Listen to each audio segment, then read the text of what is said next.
วัติศาสตร์ព្រះមហាក្សត្រខ្មែរដល់ល្បីល្បាញមួយអង្គដែលបានរំដោះប្រទេសកម្ពុជាឲ្យរួចពីអាណានិគមជ្វានិងជាស្ថាបនិកនៃសម័យអង្គរគឺព្រះបាទជ័យវរ្ម័នទី 2 អ្នកប្រវត្តិសាស្ត្រចំនួនមុនភាគច្រើនចាត់ទុកថាព្រះបាទជ័យវរ្ម័នទី 2 ត្រូវពួកជ្វាចាប់យកទៅកោះជ្វា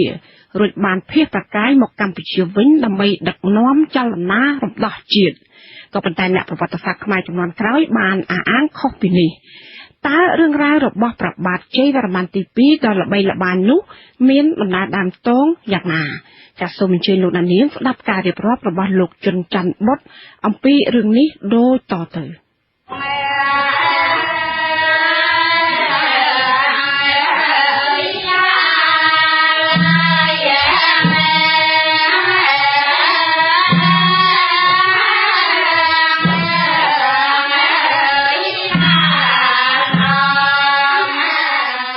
ជ័យវរ្ម័នទី 2 ជាព្រះមហាក្សត្រមានមហិទ្ធិឫទ្ធិខ្លាំងពូកែព្រះអង្គទ្រង់បានរំដោះប្រទេសកម្ពុជាឲ្យរួចផុតពីអំណាចជិះជាន់របស់រាជវង្សសៃលេនទ្រៈនៃកោះជ្វានិងបានផ្ដល់ឯករាជ្យដល់ប្រទេសជាតិ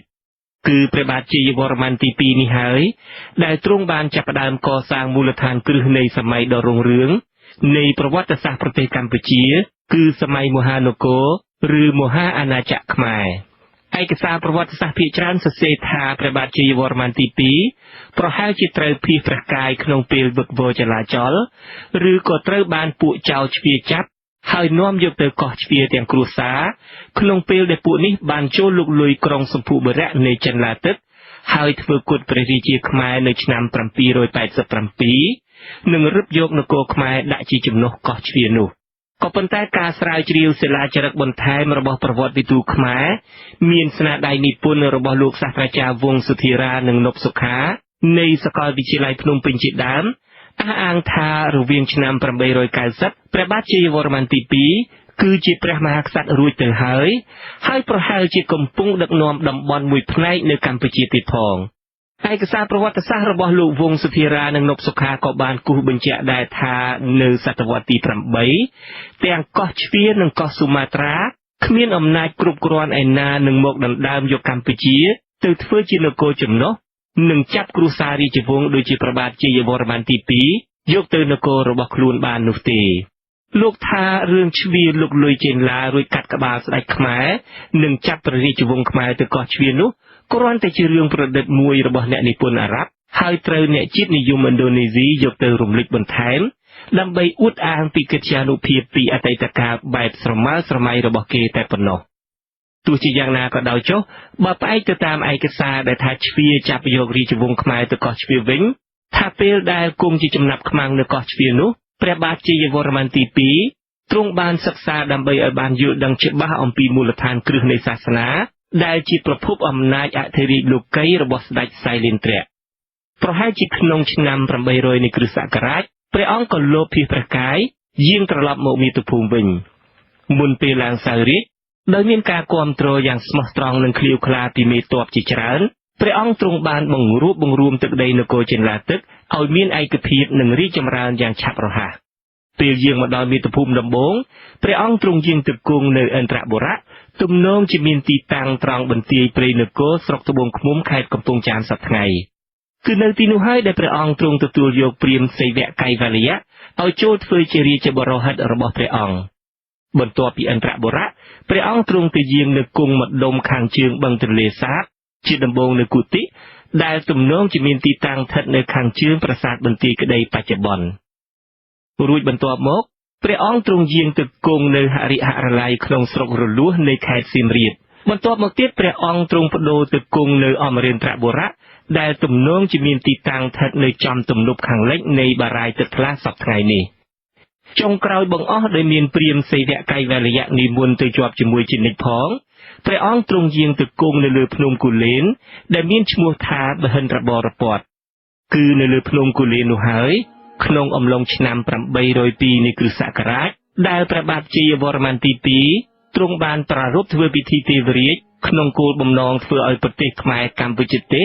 បានឯករាជ្យរួចពីជំនួសជ្វាហើយរៀបចំពិធីរាជាភិសេកធ្វើឲ្យព្រះអង្គបានឋានៈជាចក្រវាទីន ដែលខ្មែរបុរាណហៅថាកម្រៈទាញចក្រគុតរាជដែលមានន័យថាស្ដេចចក្រវាលឬអម្ចាស់នៃលោកគឺស្ដេចពីអាស្រមចតុបត្តិដែលលោកចចសដេសយល់ថាប្រាសាទខ្នាព្រះបាទជ័យវរ្ម័នទី2ទ្រង់បាននិមន្តព្រះគ្រូព្រាហ្មណ៍ម្នាក់ឈ្មោះហេរញ្ញទានៈអ្នកប្រាជ្ញខាងវេទមន្តដើម្បីឲ្យព្រះអង្គជួយរៀបចំធ្វើពិធីទេវរាជទៅតាមក្បួនគម្ពីរខាងព្រហ្មញ្ញសាសនាतत्प्रणमामि सदा शिवलिङ्गम् ព្រះគ្រូព្រាហ្មណ៍ហេរញ្ញទានៈបានបង្រៀនរាជបរិហិតម្នាក់ឈ្មោះសេវកៃវលយៈឲ្យចេះចាំស្ទាត់ក្បួនច្បាប់ក្នុងគម្ពីរធំសំខាន់4របស់លទ្ធិព្រាហ្មណ៍គឺវិន័យសិក្ខាអ្នកយុត្តរាសមោហៈនិងសិរជិតៈហើយបានបញ្ញត្តិឲ្យរាជគ្រូបរិហិតអនុវត្តតាមក្បួនពិធីទេវរាជខាងសាសនាព្រាហ្មណ៍ឲ្យបានហ្មត់ចត់ល្អឥតខ្ចោះផងព្រះបាទជ័យវរ្ម័នទី2និងព្រះគ្រូព្រាហ្មណ៍ហេរញ្ញទានៈបានធ្វើសច្ចាថាអំណោះតទៅមានតែសមាជិកគ្រួសារនៃព្រាហ្មណ៍សេវកៃវលយៈទេដែលអាចប្រារព្ធធ្វើពិធីទេវរាជនេះបានបើតាមការសន្និដ្ឋានរបស់លោកចចសដេសលោកយល់ថាក្នុងចំណោមគម្ពីរសំខាន់ទាំង4នោះមានគម្ពីរមួយគឺគម្ពីរសិរជិតៈដែលប្រែថាកាត់ក្បាលបានបង្ហាញផ្លូវថាតើត្រូវធ្វើយ៉ាងណាដើម្បីបញ្ចប់ការជិះជាន់បង្ខិតបង្ខំរបស់បរទេសមកលើប្រទេសខ្មែរនៅពេលដែលពួកជ្វាយចូលលុកលុយនគរចិនឡាពួកនេះបានធ្វើគុតព្រះរាជាខ្មែរហើយកាត់ព្រះសិរសាព្រះអង្គផងដូច្នេះដើម្បីឲ្យរួចផុតពីអំណាចជិះជាន់របស់ជ្វានេះគេអាចសន្និដ្ឋានថាក្នុងការប្រារព្ធធ្វើពិធីនៅភ្នំគូលែននោះប្រហែលជាមានធ្វើពិធីឧបកិច្ចផ្ដាច់ក្បាលរូបសំណាកស្ដេចជ្វាវង្សសៃលេនទ្រៈស្របតាមគម្ពីរសិរជិតៈដើម្បីជានិមិត្តរូបនៃការប្រកាសឯករាជ្យនគរខ្មែរផងហើយស្របជាមួយនឹងពេលនោះដែរគេរៀបចំអភិសេកសិវៈលឹងតំណាងធម្មពលច្នៃប្រឌិតដែលគេសន្មតថាបានមកពីព្រះឥសូរតាមរយៈព្រាហ្មណ៍ तत्प्रणमामि सदा शिवलिङ्गम्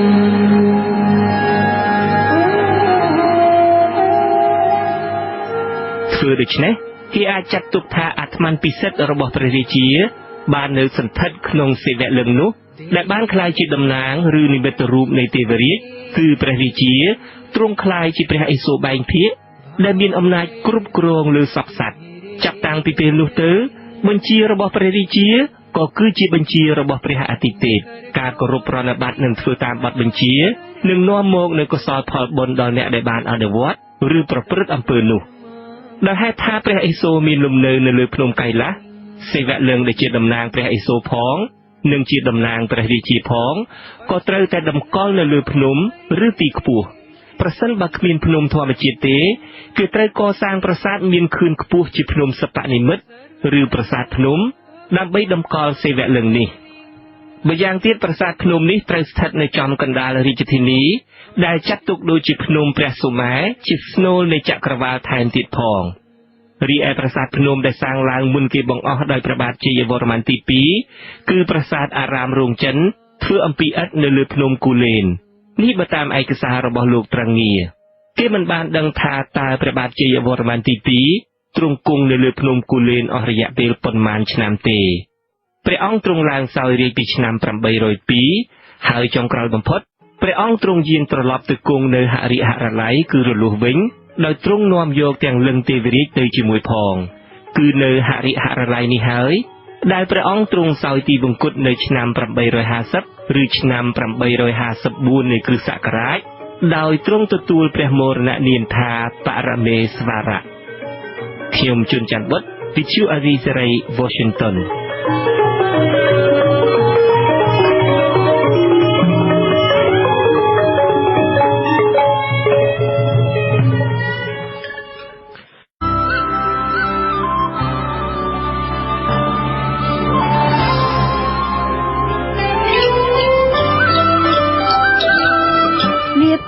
ប្រវត្តិសាស្ត្រ ចាបរិជាទាំងឡាយនៃសម័យអង្គរមិនត្រឹមតែជាមេដឹកនាំប្រកបដោយទេពកោសល្យក្នុងការសាងសមិទ្ធផលសំណង់ដ៏អស្ចារ្យនៅលើពិភពលោកនេះទេតែជាក្សត្រដ៏អង្អាចក្លាហានក្នុងកិច្ចការពារនិងពង្រីកទឹកដីថែមទៀតផងជាបន្តទៅទៀតនេះលោកជុនច័ន្ទបុត្រសូមរៀបរាប់ជូននៅបរិជាសម័យអង្គរ3ព្រះអង្គគឺព្រះបាទជ័យវរ្ម័នទី3ព្រះបាទឥន្ទ្រវរ្ម័នទី1និងព្រះបាទយសោវរ្ម័នទី1ព្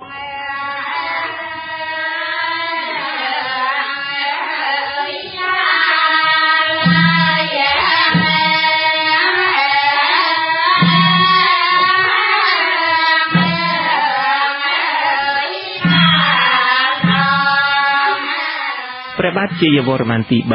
3ក្រោយពីព្រះបាទជ័យវរ្ម័នទី2ព្រះរាជាដំបូងនៃសម័យមហានគរទ្រង់សោយទីវង្គតទៅនៅឆ្នាំ850ឬឆ្នាំ854នោះព្រះរាជបុត្ររបស់ព្រះអង្គព្រះនាមជ័យវរៈធនៈឬព្រះបាទជ័យវរ្ម័នទី3បានទ្រង់ឡើងគ្រងរាជស្នងពីព្រះបិតាព្រះបាទជ័យវរ្ម័នទី3ដែលទ្រង់មាននិស្ស័យពីកំណើតសពព្រះទេទៅនឹងសាងអំពើល្អទ្រង់សោយរាជដោយសុខសន្តិភាពក្នុងរយៈពេលយ៉ាងយូរខំថែរក្សានិងធ្វើឲ្យកាន់តែប្រសើរឡើងនៅភាពថ្កុំថ្កើងរុងរឿងដែលជាមរតកដែលបិតាព្រះអង្គបានបន្សល់ទុកឲ្យមកព្រះអង្គទ្រង់មានចំណងនឹងចំណូលព្រះទ័យខាងការប្រមាញ់ដំរីណាស់ព្រះអង្គទ្រង់បានសាងប្រាសាទខ្លះនៅតំបន់អង្គរព្រះបាទជ័យវរ្ម័នទី3ទ្រង់គង់នៅរាជធានីហរិហរល័យរលួសរហូតដល់គ្រិស្តសករាជ877ហើយទ្រង់ចូលទីវង្គតទៅដោយគ្មានបន្សល់បុត្រដើម្បីស្នងរាជបន្តឡើយក្នុងពេលដែលព្រះអង្គសោយទីវង្គតទៅព្រះអង្គទ្រង់បានទទួលព្រះមរណនាមថាវិស្ណុលោកព្រះបាទឥន្ទ្រវរ្ម័នទី1ដោយព្រះបាទជ័យវរ្ម័នទី3ទ្រង់សោយទីវង្គតហើយគ្មានបុត្រនឹងស្នងរាជផងនោះប្អូនជីដូនមួយរបស់ព្រះអង្គព្រះនាមឥន្ទ្រវរ្ម័នទី1ក៏បានទទួលរាជសម្បត្តិបន្តពីព្រះអង្គនៅឆ្នាំ877នៃគ្រិស្តសករាជព្រះបាទឥន្ទ្រវរ្ម័នទី1ជាព្រះមហាក្សត្រអង្គអាចក្លៀវក្លាមានស្នាព្រះហស្ថយ៉ាងច្រើនក្នុងកិច្ចការពារនិងកសាងប្រទេសជាតិក្រោយពីពេលដែលព្រះអង្គទ្រង់បានឡើងគ្រងរាជក្នុងឆ្នាំ877ព្រះអង្គទ្រង់បានចាត់ចែងឲ្យជីកបារាយណ៍គឺអាងទឹកមួយយ៉ាងធំស្ថិតនៅខាងជើងរាជធានីមានបណ្ដោយប្រវែង3គីឡូម៉ែត្រនិងទទឹង800ម៉ែត្រមានឈ្មោះថាឥន្ទ្រតដាដែលបានផ្ដល់ផលប្រយោជន៍យ៉ាងធំចំពោះវិស័យកសិកម្មនៅឆ្នាំ879ព្រះអង្គទ្រង់បានកសាងប្រាសាទព្រះគោ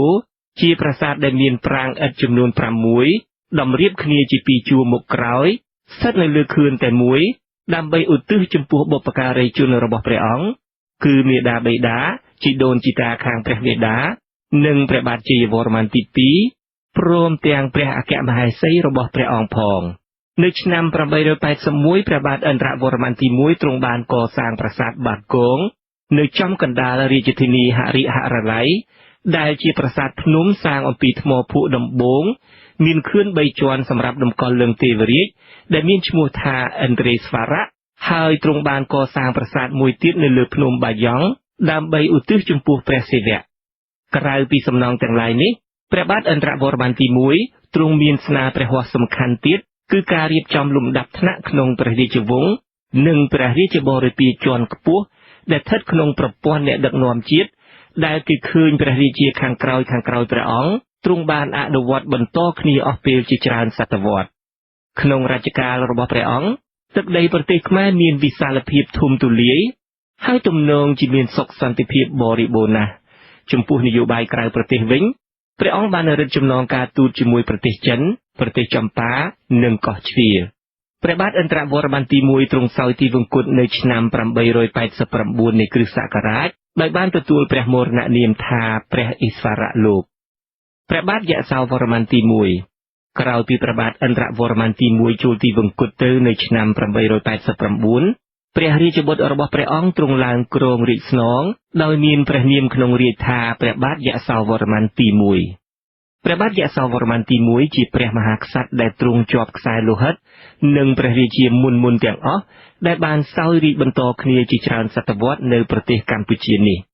ព្រះអង្គទ្រង់ជាព្រះរាជាមួយអង្គដែលបានទទួលការសិក្សាជ្រៅជ្រះបំផុតពីគ្រូបាធ្យាយរបស់ព្រះអង្គគឺព្រះគ្រូព្រាហ្មណ៍វមសេវៈ ដែលជាសាវករបស់ព្រះគ្រូសិវៈសោមហើយព្រះអង្គក៏ជាព្រះមហាក្សត្រមានមហិទ្ធិឫទ្ធិខ្លាំងពូកែមានស្នាព្រះហស្ថអស្ចារ្យក្នុងកិច្ចការពារនិងកសាងប្រទេសជាតិក្រោយពីទ្រង់ឡើងគ្រងរាជសម្បត្តិភ្លាមព្រះបាទយសោវរ្ម័នទី1ទ្រង់បានកសាងអាស្រមដែលមានឈ្មោះថាយសោធរាស្រមចំនួន100និងសិលាចារឹកជាច្រើននៅក្នុងផ្ទៃប្រទេសហើយទ្រង់បានកសាងប្រាសាទលលៃនៅកណ្ដាលបារាយឥន្ទ្រតដៈដែលជាស្នាព្រះហស្ថរបស់ព្រះបិតាព្រះអង្គផងប្រាសាទលលៃនេះជាប្រាសាទសាងអំពីឥដ្ឋមានប្រាង្គ4តម្រៀបជា2ជួរមុខក្រោយសម្រាប់ឧទ្ទិសចំពោះព្រះមាតាព្រះបិតា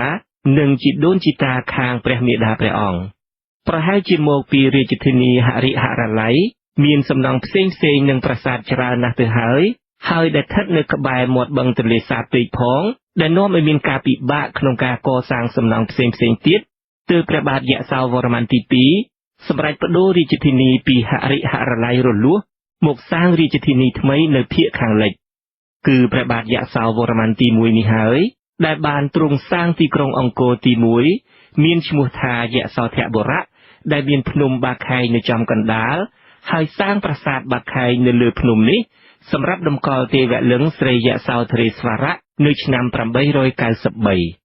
ចំណែកនៅលើភ្នំក្រោមនិងភ្នំបូកដែលស្ថិតនៅអមសងខាងភ្នំកណ្ដាលនេះព្រះអង្គទ្រង់បានសាងប្រាសាទមានប្រាង្គ3សម្រាប់ឧទ្ទិសចំពោះត្រីមរតៈគឺព្រះព្រហ្មព្រះវិស្ណុនិងព្រះឥសូរផងដើម្បីធានាទឹកប្រើប្រាស់និងមុខរបរកសិកម្មជាចម្បងព្រះអង្គទ្រង់បានជីកបារាយណ៍ខាងកើតទៅខាងទិសឦសាននៃរាជធានីថ្មីនេះដែលមានបណ្ដោយប្រវែង7គីឡូម៉ែត្រនិងទទឹង1800ម៉ែត្រហៅថាយសោធរតដៈក្នុងរាជព្រះអង្គសាសនាទាំងអស់មានការរីកចម្រើននិងសុខសាន្តនឹងគ្នាណាស់នៅលើច្រាំងខាងត្បូងនៃបារាយណ៍នេះព្រះអង្គទ្រង់ឲ្យកសាងអាស្រមជាច្រើនសម្រាប់គណៈសាសនាផ្សេងមានព្រាហ្មណាស្រមសម្រាប់អ្នកកាន់សាសនាគណៈព្រះឥសូរវេស្សនវាស្រមជាច្រើនសម្រាប់អ្នកកាន់សាសនាព្រះវិស្ណុនិងសៅកតាស្រមសម្រាប់អ្នកកាន់សាសនាព្រះពុទ្ធព្រះបាទយសោវរ្ម័នទី1ទ្រង់ជាស្ដេចសឹកដ៏អង់អាចក្លាហានដែលសិលាចារឹកបាននិយាយបញ្ជាក់អំពីការលើកទ័ពទៅច្បាំងជាមួយនគរចម្ប៉ានិងជោគជ័យចម្បាំងជើងទឹកមួយទៅលើពួកចៅសមុទ្រដែលប្រើសំពៅមានក្តោងពណ៌សដែលអាចជាសំពៅរបស់ពួកចាមឬជាសំពៅរបស់ពួកឥណ្ឌូនេស៊ីថែមទៀតផងក្នុងរជ្ជកាលរបស់ព្រះអង្គព្រះរាជាណាចក្រកម្ពុជាមានទំហំធំទូលាយណាស់គឺខាងជើងទល់នឹងខេត្តយូណានប្រទេសចិនខាងលិចទល់នឹងប្រទេសភូមាខាងកើតទល់នឹងប្រទេសចម្ប៉ាខាងត្បូងទល់នឹងសមុទ្រព្រះបាទយសោវរ្ម័នទី1ទ្រង់គ្រងរាជពីឆ្នាំ889ហើយទ្រង់សោយទីវង្គតក្នុងឆ្នាំ900នៃគ្រិស្តសករាជដោយមានព្រះមរណនាមថាបរមេសេវៈលោកខ្ញុំជុនច័ន្ទបុត្រ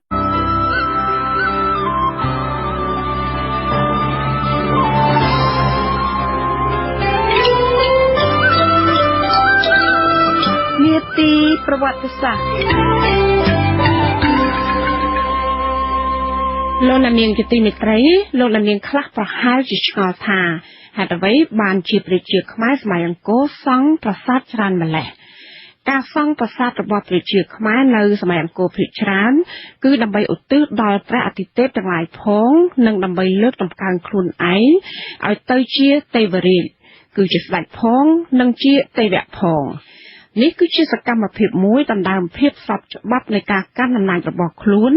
បន្ទាប់ពីវាយដណ្ដើមរាជបានពីប្រជាណាមួយបានហើយចាត់ជាបន្តទៅទៀតនេះលោកជុនច័ន្ទបុត្រសូមរៀបរាប់ជូននៅសកម្មភាពនិងសង្គ្រាមដណ្ដើមរាជគ្នារបស់ប្រជាមួយចំនួនទៀតនៅសម័យអង្គរ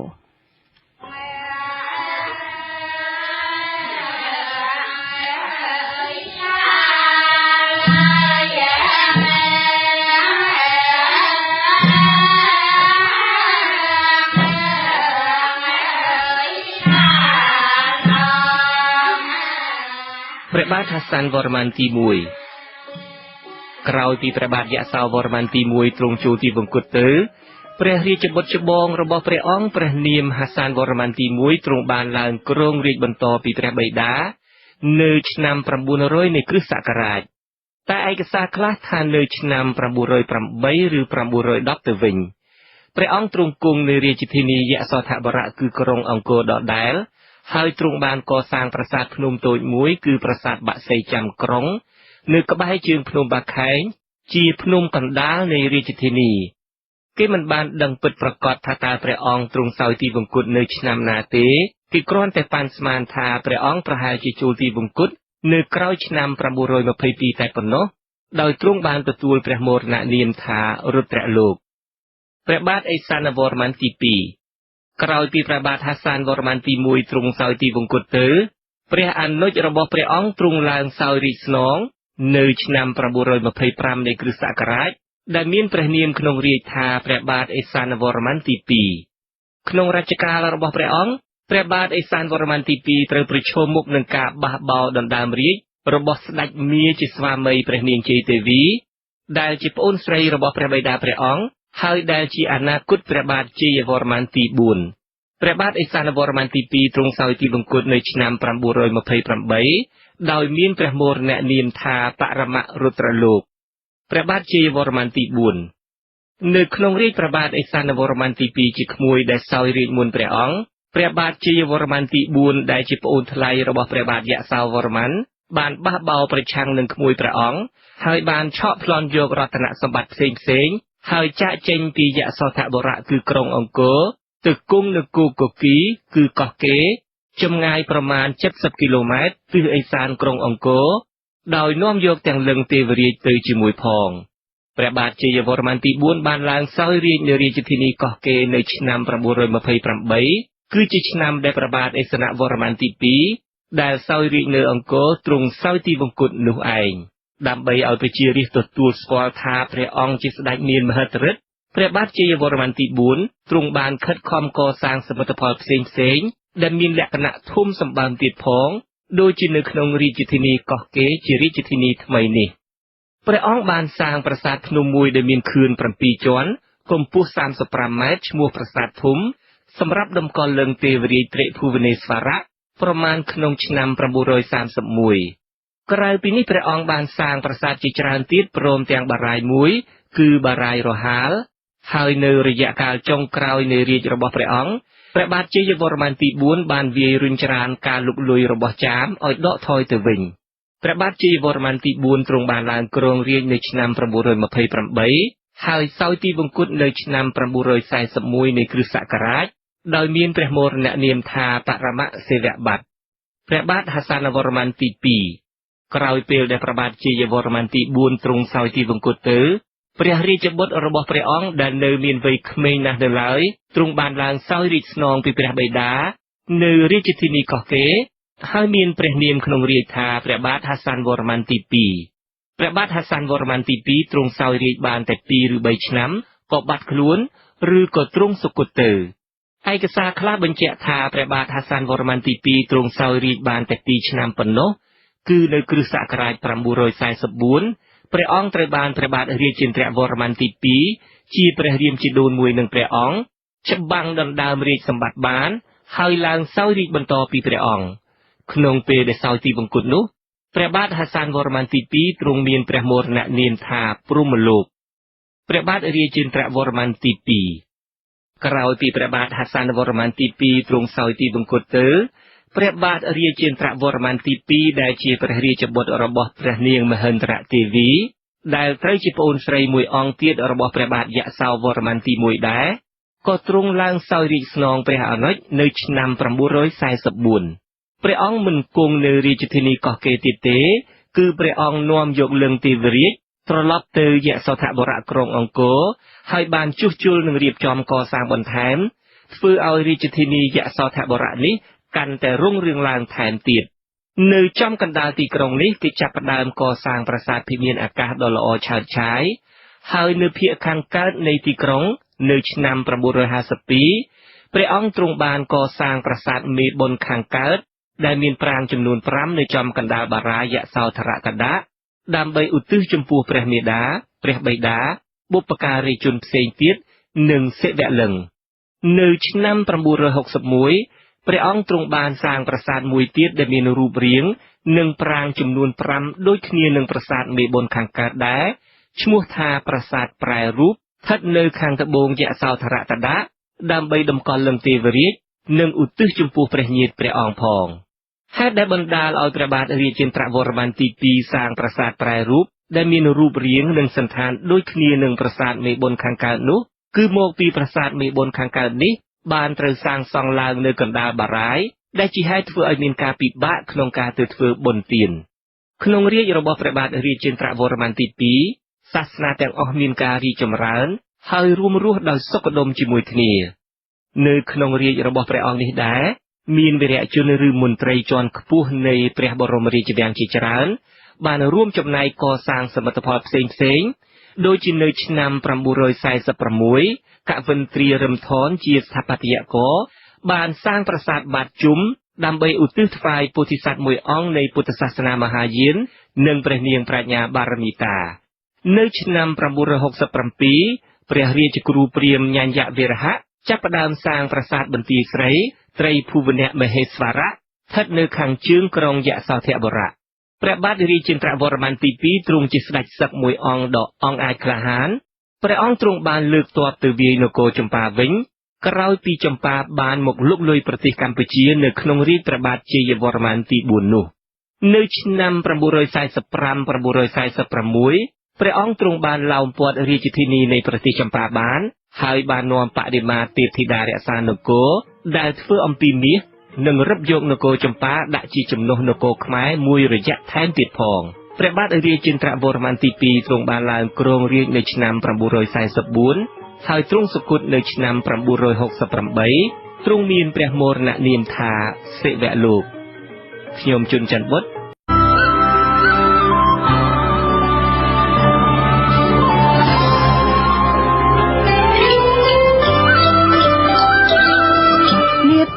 ប្រវត្តិសាស្ត្រលោកអ្នកនាងអ្នកស្ដាប់ជាទីមេត្រីនៅសម័យអង្គរព្រះរាជាខ្មែរទាំងឡាយបានច្បាំងគ្នាដណ្ដើមរាជ្យរួចរុះរើរាជធានីចុះឡើងជាច្រើនលើកច្រើនសារជាបន្តទៅទៀតនេះលោកជុនច័ន្ទបុត្រសូមរៀបរាប់ជូននៅសកម្មភាពរបស់ព្រះរាជាសម័យអង្គរចំនួន4អង្គគឺព្រះបាទជ័យ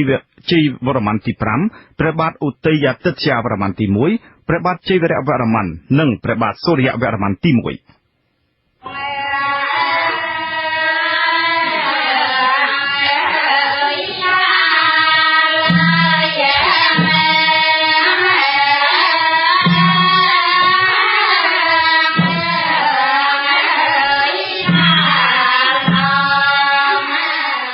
ព្រះបាទជ័យវរ្ម័នទី5ក្រោយពីព្រះបាទរាជេន្ទ្រវរ្ម័នទី2ទ្រង់សោយទីបង្គត់ទៅព្រះរាជបុត្ររបស់ព្រះអង្គដែលទ្រង់នៅមានវ័យក្មេងណាស់នៅឡើយទ្រង់បានឡើងសោយរាជស្នងព្រះអង្គដែលមានព្រះនាមក្នុងរាជថាព្រះបាទជ័យវរ្ម័នទី5ក៏ប៉ុន្តែប្រហែល6ឆ្នាំក្រោយទើបព្រះអង្គឡើងកាន់អំណាចពិតប្រាកដព្រះបាទជ័យវរ្ម័នទី5ទ្រង់ជាស្ដេចមានចំណេះវិជ្ជាជ្រៅជ្រះដោយបានទទួលការអប់រំពីសំណាក់ព្រះគ្រូបាធ្យាយរបស់ព្រះអង្គគឺព្រាហ្មណ៍យញ្ញវីរហៈហើយទ្រង់មានព្រះទ័យសន្តោសប្រណីនិងយុត្តិធម៌ណាស់ថ្មីត្បិតតែព្រះអង្គនិងមន្ត្រីជាន់ខ្ពស់មួយចំនួនកាន់សាសនាព្រះឥសូរ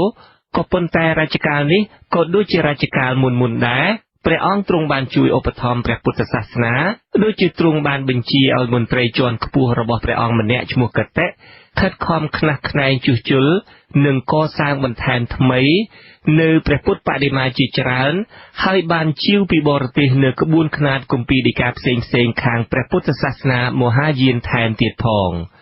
ក្នុងរជ្ជកាលរបស់ព្រះអង្គព្រះបាទជ័យវរ្ម័នទី5ទ្រង់បានកសាងប្រាសាទតាកែវដែលចាត់ទុកថាជាហេមគិរីនៅចំកណ្ដាលក្រុងថ្មីចយាន្ទ្រនគរីដែលព្រះអង្គទ្រង់បានបង្កើតឡើងឯព្រះគ្រូយញ្ញវីរហៈវិញបានបង្កើតស្នាដៃដ៏ប្រណិតបន្ទាយស្រីផងដែរព្រះបាទជ័យវរ្ម័នទី5ទ្រង់បានឡើងគ្រងរាជ្យនៅឆ្នាំ968ហើយសោយទីបង្គត់នៅឆ្នាំ1001ដែលមានព្រះមរណនាមថាបរមវីរៈលោកព្រះបាទឧទយាទិត្យវរ្ម័នទី1ក្រោយពីព្រះបាទជ័យវរ្ម័នទី5ទ្រង់សោយទីបង្គត់ទៅក្មួយខាងមាតារបស់ព្រះអង្គព្រះនាមឧទយាទិត្យវរ្ម័នទី1ទ្រង់បានឡើងសោយរាជស្នងព្រះអង្គក៏ប៉ុន្តែព្រះបាទឧទយាទិត្យវរ្ម័នទី1សោយរាជបានតែប៉ុន្មានខែប៉ុណ្ណោះព្រះអង្គក៏ទ្រង់ដាក់រាជឬក៏ទ្រង់សោយទីបង្គត់ទៅនៅក្នុងឆ្នាំ1002ក្រោយពីពេលនោះមកសង្គ្រាមស៊ីវិលមួយក៏បានផ្ទុះឡើងមានរយៈពេល9ឆ្នាំ ព្រះបាទជ័យវីរៈវរ្ម័នក្រោយពីព្រះបាទឧទយាទិត្យវរ្ម័នទី1ទ្រង់សោយទីបង្គត់ទៅនៅរាជធានីយសោធបុរៈគឺក្រុងអង្គរក្នុងឆ្នាំ1002មានការជ្រើសរើសព្រះមហាក្សត្រមួយអង្គថ្មីដែលគេមិនបានស្គាល់ប្រវត្តិច្បាស់ឲ្យឡើងសោយរាជ្យបន្តដែលមានព្រះនាមក្នុងរាជថាព្រះបាទជ័យវីរៈវរ្ម័នក្នុងរាជរបស់ព្រះអង្គមានការបះបោរច្បាំងដណ្ដើមរាជគ្នារវាងព្រះអង្គនិងក្សត្រមួយអង្គទៀតដែលយាងមកពីទិសខាងលិចដែលជាអនាគតព្រះបាទសូរ្យវរ្ម័នទី1ក្នុងចម្បាំងដណ្ដើមរាជគ្នានេះក្នុងឆ្នាំ1006រាជធានីយសោធបុរៈគឺក្រុងអង្គរក៏ធ្លាក់ទៅក្នុងកណ្ដាប់ដៃនៃអ្នកដណ្ដើមរាជក៏ប៉ុន្តែសង្គ្រាមស៊ីវិលនៅតែបន្តអស់រយៈពេល4ឆ្នាំក្រោយមកទៀតពលគឺរហូតដល់ឆ្នាំ1010ទើបព្រះបាទជ័យវីរៈវរ្ម័នទទួលបរាជ័យទាំងស្រុងហើយក៏ទ្រង់សុគតក្នុងសង្គ្រាមនោះទៅដូច្នេះឃើញថាព្រះបាទជ័យវីរៈវរ្ម័នសោយរាជ្យពីឆ្នាំ1002ដល់ឆ្នាំ1010នៃគ្រិស្តសករាជក៏ប៉ុន្តែដល់ពេលទ្រង់សុគតទៅគេមិនបានដឹងពីព្រះមរណនាមរបស់ព្រះអង្គឡើយព្រះបាទសូរ្យវរ្ម័នទី1ព្រះបាទសូរ្យវរ្ម័នទី1ដែលទ្រង់បានដណ្ដើមរាជពីព្រះបាទជ័យវីរៈវរ្ម័ននេះបានអះអាងថាព្រះអង្គទ្រង់ជាប់ព្រះញាតិខាងមេដាព្រះបាទឥន្ទ្រវរ្ម័នទី1នឹងជាប់ញាតិទៅនឹងព្រះរាជបុត្រារបស់ព្រះអង្គគឺយសោវរ្ម័នទី1ហើយទំនងជាមានកំណើតកើតជានៅដំរាលឹងនគរស្រីធម្មរាជដែលមានតំបន់លីហ្គោជាមណ្ឌលកណ្ដាលគឺដែនដីភាគខាងជើងជ្រោយម៉ាឡេស៊ីដែនដីនេះជាសម្បត្តិរបស់អាណាចក្រនគរភ្នំរួចបន្តមកចិនឡាទឹកហើយស្ថិតនៅជារបស់ខ្មែររហូតដល់ឆ្នាំ1220ទើបបាត់បង់នៅក្នុងការវាយដណ្ដើមរាជពីព្រះបាទជ័យវីរៈវរ្ម័នព្រះអង្គរៀបចេញដំណើររៀបចំទ័ពពីខេត្តនគររាជហើយនាំទ័ពវាយទន្ទ្រានយកបានក្រុងអង្គរនៅឆ្នាំ1006ហើយធ្វើត្បិតតែរហូតដល់ឆ្នាំ1010ទើបព្រះអង្គទ្រង់វាយឈ្នះជាស្ថាពរក៏ដោយក៏ព្រះបាទសូរ្យវរ្ម័នទី1ទ្រង់បានចាត់ទុកថាព្រះអង្គបានឡើងសោយរាជ្យតាំងពីឆ្នាំ1002គឺដំណើរគ្នានឹងព្រះបាទជ័យវីរៈវរ្ម័នម្លេះក្រោយពីបានជ័យជំនះហើយព្រះអង្គទ្រង់បានរៀបអភិសេកជាមួយនឹងអតីតអគ្គមហេសីរបស់ព្រះបាទជ័យវីរៈវរ្ម័នថែមទៀតផងនៅឆ្នាំ1011ព្រះអង្គទ្រង់បានបញ្ជាឲ្យនិមឺនសព្វមុខមន្ត្រីធ្វើការស្បត់សច្ចាស្មោះត្រង់នឹងព្រះអង្គក្នុងគ្រប់កលៈទេសៈពលគឺទោះស្ថិតនៅក្នុងពេលសង្គ្រាមក្តីឬក្នុងពេលមានសុខសន្តិភាពក្តីអត្ថបទសច្ចាប្រណិធាននេះមានចារនៅខ្លោងទ្វារចូលទៅក្នុងព្រះបរមរាជវាំង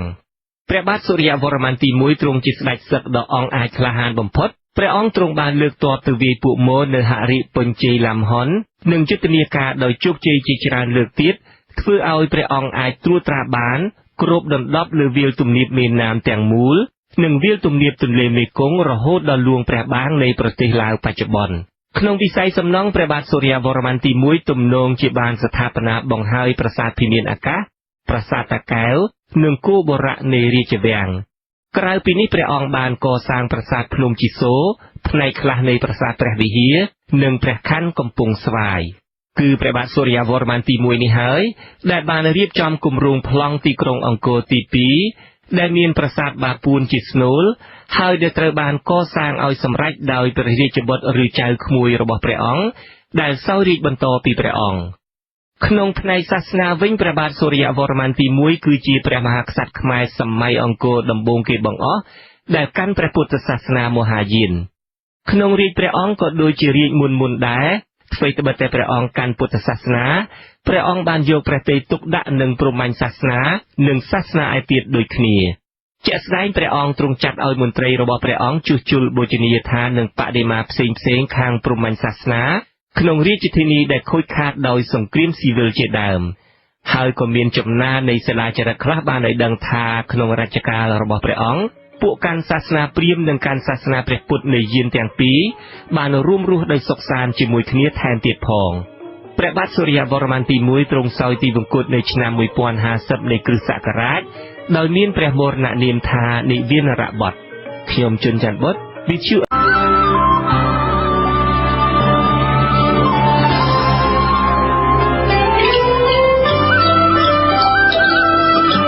ទីប្រវត្តិសាស្ត្រចាលោកនាងស្ដាប់ជាទីមេត្រី ថ្មីត្បិតតែគេតែងចាត់ទុកថាសម័យអង្គរជាដំណាក់កាលរុងរឿងមួយនៃប្រវត្តិសាស្ត្រខ្មែរក៏ដោយក៏មេដឹកនាំខ្លះនាសម័យនោះច្បាំងគ្នាដណ្ដើមអំណាចគ្នាមិនចេះចប់មិនចេះហើយពេលខ្លះដោយច្បាំងដណ្ដើមអំណាចកណ្ដាលមិនបានទាំងស្រុងព្រះរាជាទាំងនោះពុះចែកប្រទេសជាចម្រៀកដើម្បីកាន់កាប់ថែមទៀតផងរីឯមន្ត្រីធំក្នុងជួរដឹកនាំវិញបោះបង់ការស្មោះស្ម័គ្រនឹងព្រះរាជាមួយអង្គហើយរត់ទៅចោះចូលជាមួយព្រះរាជាមួយអង្គទៀតមិនខុសគ្នាពីសម័យបច្ចុប្បន្ននេះប៉ុន្មានឡើយចាស់ជាបន្តទៅនេះលោកជុនច័ន្ទបុត្រសូមរៀបរាប់ជូននៅប្រវត្តិសាស្ត្រខ្មែរនាពាក់កណ្ដាលទី2នៃសតវត្សទី11ដែលមានព្រះមហាក្សត្រ2អង្គគ្រងរាជ្យក្នុងពេលតែមួយ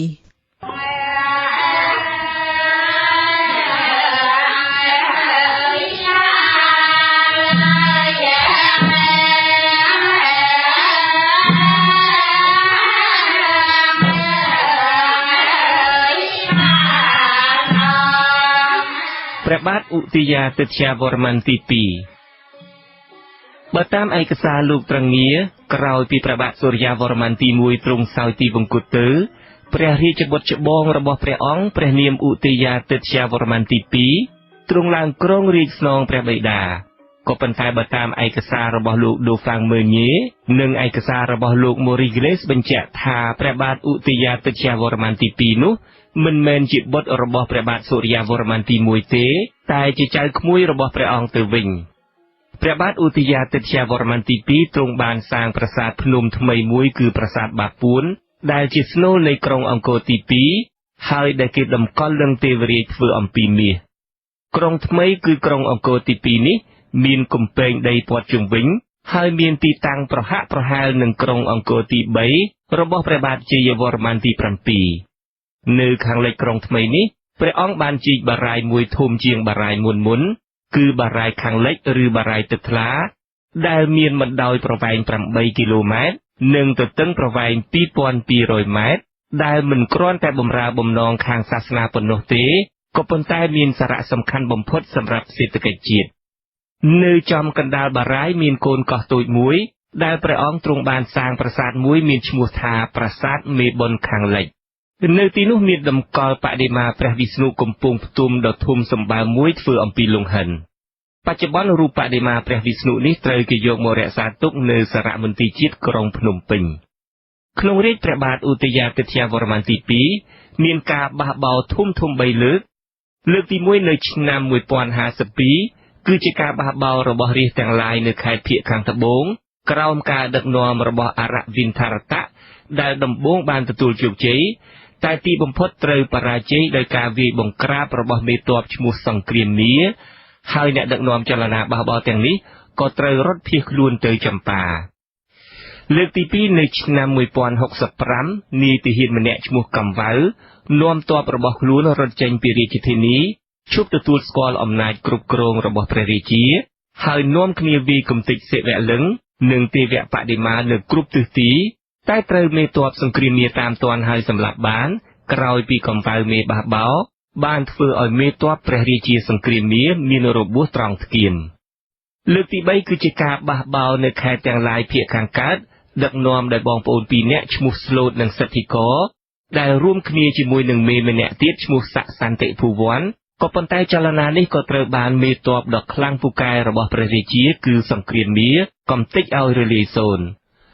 ព្រះបាទឧទយាទិត្យវរ្ម័នទី2ទ្រង់ឡើងគ្រងរាជ្យពីឆ្នាំ1050ហើយទ្រង់សោយទីវង្គតក្នុងឆ្នាំ1066ក៏ប៉ុន្តែគេមិនបានដឹងពីព្រះមរណនាមរបស់ព្រះអង្គឡើយព្រះបាទហាសានវរ្ម័នទី3ក្រោយពេលដែលព្រះបាទឧទយាទិត្យវរ្ម័នទី2ទ្រង់សោយទីវង្គតទៅព្រះអនុជបន្ទាប់របស់ព្រះអង្គទ្រង់បានឡើងសោយរាជស្នងមានព្រះនាមក្នុងរាជថាព្រះបាទហាសានវរ្ម័នទី3នៅពេលឡើងគ្រងរាជភ្លាមព្រះអង្គទ្រង់យកព្រះទ័យទុកដាក់នឹងការកសាងជាតិណាស់ព្រះអង្គទ្រង់បានជួសជុលឡើងវិញនៅបូជនីយដ្ឋាននានានិងបដិមាករដែលខូចខាតក្នុងពេលដែលកើតចលាចលជ្រួលច្របល់ក្នុងរាជមុនមិនត្រឹមតែប៉ុណ្ណោះទេព្រះបាទហាសានវរ្ម័នទី3បានរៀបចំឲ្យមានសន្តិសុខផ្ទៃក្នុងថែមទៀតផងក៏ប៉ុន្តែទោះជាយ៉ាងណាក្តីក្នុងរាជរបស់ព្រះអង្គត្រូវចូលរួមក្នុងសង្គ្រាម2លើកគឺមួយលើកច្បាំងនឹងនគរចម្ប៉ាហើយនឹងមួយលើកទៀតច្បាំងនឹងយួនដៃវៀតចាមបានចូលរុករៀនទន្ទ្រានព្រំដែនខ្មែរសាជាថ្មីនៅឆ្នាំ1074 ទ័ពរបស់ប្រទេសចម្ប៉ាដែលដឹកនាំដោយព្រះអង្គម្ចាស់ប៉ាងប្អូនព្រះរាជានគរចម្ប៉ាបានវាយលុកឡើងតាមទន្លេមេគង្គមកដល់ក្រុងចាស់សម្ភុបុរៈគឺសម្បូរស្ថិតនៅលើដងទន្លេមេគង្គនេះហើយបានប្លន់យករបស់របរមានតម្លៃផ្សេងព្រមទាំងបានវាយកំទេចដុតបំផ្លាញបូជនីយដ្ឋាននានានៃរាជធានីចាស់នេះហើយគៀប្រជារាស្ត្រខ្មែរនាំយកទៅជាឆ្លើយយ៉ាងច្រើនសន្ធឹកសន្ធាប់ផងនៅឆ្នាំ1076ទ័ពខ្មែរត្រូវចិនប្រទាញឲ្យសហការជាមួយខ្លួននឹងទ័ពចាមដើម្បីជួយវាយយួនដៃវៀតពេលនោះទ័ពចិននៃរាជវង្សស៊ុងបានលើកពីឡានសើងសម្ដៅចុះមកហាណូយឯទ័ពខ្មែរនិងទ័ពចាមវាចូលតំបន់ងេអានក៏ប៉ុន្តែក្រោយមកដោយមានការចរចាឲ្យស្រស់ស្រួលមួយចិនក៏ព្រមដកទ័ពថយចេញទៅវិញដែលជាហេតុជំរុញឲ្យទ័ពសម្ព័ន្ធមិត្តរបស់ចិនគឺខ្មែរនិងចាមដកថយចេញដែរព្រះបាទហាសានវរ្ម័នទី3ទ្រង់សោយទីវង្គតនៅឆ្នាំ1080ឬ1082នៃគ្រិស្តសករាជដោយមានព្រះមរណនាមថាសទាសេវបុត្រព្រះបាទនរោត្តមត្រវរ្ម័ននៅចុងរាជរបស់ព្រះបាទហាសានវរ្ម័នទី3មានការបះបោរនៅទិសខាងលិចនៃប្រទេសគឺនៅក្រុងមហិធរបុរៈដែលប្រហែលជាស្ថិតនៅខាងជើងឈៀងខាងលិចវាលទំនាបខាងលើនៃទន្លេមូនក្នុងប្រទេសថៃសព្វថ្ងៃនៅឆ្នាំ1082មានស្ដេចមួយអង្គប្រកាសឡើងសោយរាជដោយយកក្រុងមហិធរបុរៈនេះជារាជធានីស្ដេចអង្គនេះមានព្រះនាមថាជ័យវរ្ម័នទី6ក៏ប៉ុន្តែទោះជាយ៉ាងណាក៏ដោយនៅរាជធានីអង្គរឯនេះវិញព្រះរាជាដែលឡើងសោយរាជស្របច្បាប់បន្តពីព្រះបាទហាសានវរ្ម័នទី3គឺព្រះបាទនរោត្តមត្រវរ្ម័នដែលត្រូវបានរៀបចំអភិសេកក្រោយពីពេលដែលព្រះបាទហាសានវរ្ម័នទី3សោយទីវង្គតទៅក្នុងរាជរបស់ព្រះអង្គព្រះបាទនរោត្តមត្រវរ្ម័នទ្រង់បានទទួលច្បាំងជាមួយព្រះបាទជ័យវរ្ម័នទី6ដែលបានសោយរាជនៅខាងលិចនៃប្រទេសថ្មីត្បិតតែព្រះបាទជ័យវរ្ម័នទី6អាចវាយទន្ទ្រានយកបានខេត្តទាំងឡាយភាគខាងជើងនិងភាគខាងកើតក្តីក៏ប៉ុន្តែតំបន់អង្គរខេត្តទាំងឡាយភាគខាងលិចនិងខាងត្បូងបឹងទន្លេសាបនៅតែស្មោះត្រង់នឹងព្រះរាជាក្រុងអង្គរដដែល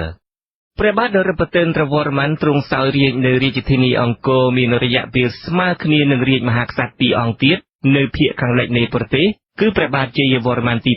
6និងព្រះបាទធរណិនវរ្ម័នទី1គឺរហូតដល់ឆ្នាំ1113ក្រោយពេលដែលព្រះបាទសូរ្យវរ្ម័នទី2បានក្រោកបះបោរឡើងហើយធ្វើគុតព្រះបាទធរណិនវរ្ម័នទី1ជាស្ដេចភាគខាងលិចបានរួចបន្តលើកទ័ពមកច្បាំងជាមួយព្រះអង្គជាស្ដេចសោយរាជនៅអង្គរនេះទីបំផុតព្រះបាទនរោត្តមត្រវរ្ម័នត្រូវព្រះបាទសូរ្យវរ្ម័នទី2ធ្វើគុតបានហើយបង្រួបបង្រួមទឹកដីខ្មែរឲ្យចូលគ្នាឡើងវិញនៅឆ្នាំ1113នៃគ្រិស្តសករាជនោះព្រះបាទជ័យវរ្ម័នទី6ដែលគ្រងរាជនៅភាគខាងលិចនៃប្រទេសនោះប្រហែលជាមានប្រភពចេញមកពីវង្សស្ដេចត្រាញ់មួយព្រះអង្គបានក្រោកបះបោរតាំងពីចុងរាជព្រះបាទហាសានវរ្ម័នទី3ហើយវាយសង្កត់យកខេត្តភាគខាងលិចនៃប្រទេសព្រះបាទជ័យវរ្ម័នទី6ប្រកាសឡើងសោយរាជក្នុងឆ្នាំ1082ក្នុងធានីមហិធរបុរៈដែលប្រហែលជាស្ថិតនៅភាគខាងជើងឈៀងខាងលិចត្រង់វាលទំនាបខាងលើនៃទន្លេមូនសព្វថ្ងៃស្ថិតក្នុងប្រទេសថៃព្រះបាទជ័យវរ្ម័នទី6ត្រូវបានរៀបចំពិធីរាជាភិសេកដោយព្រះគ្រូព្រាហ្មណ៍បរោហិតរបស់ព្រះបាទហាសានវរ្ម័នទី3ឈ្មោះទិវាករបណ្ឌិតដែលប្រហែលជាមានកើតទំនាស់អ្វីមួយជាមួយព្រះរាជាក្រុងអង្គរឬដោយប្រាថ្នាលាភសក្ការៈរួចចាកចោលក្រុងអង្គរទៅបម្រើរាជវង្សថ្មីនេះនៅក្នុងរាជរបស់ព្រះអង្គព្រះបាទជ័យវរ្ម័នទី6បានខិតខំច្បាំងដណ្ដើមរាជពីព្រះបាទនរោត្តមវរ្ម័ននៃក្រុងអង្គរក៏ប៉ុន្តែមិនបានសម្រេចហើយព្រះអង្គអាចត្រួតត្រាបានតែខេត្តភាគខាងជើងនិងខាងកើតនៃប្រទេសចំណែកតំបន់អង្គរខេត្តទាំងឡាយភាគខាងលិចនិងខាងត្បូងបឹងទន្លេសាបនៅតែស្មោះត្រង់នឹងព្រះរាជាក្រុងអង្គរដដែល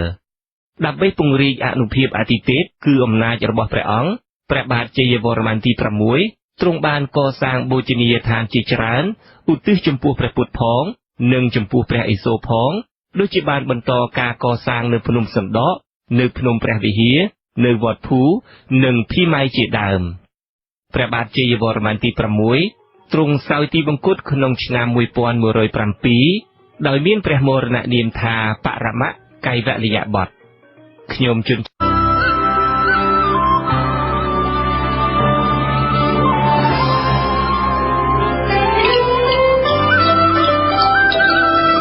នាទី ប្រវត្តិសាស្ត្រ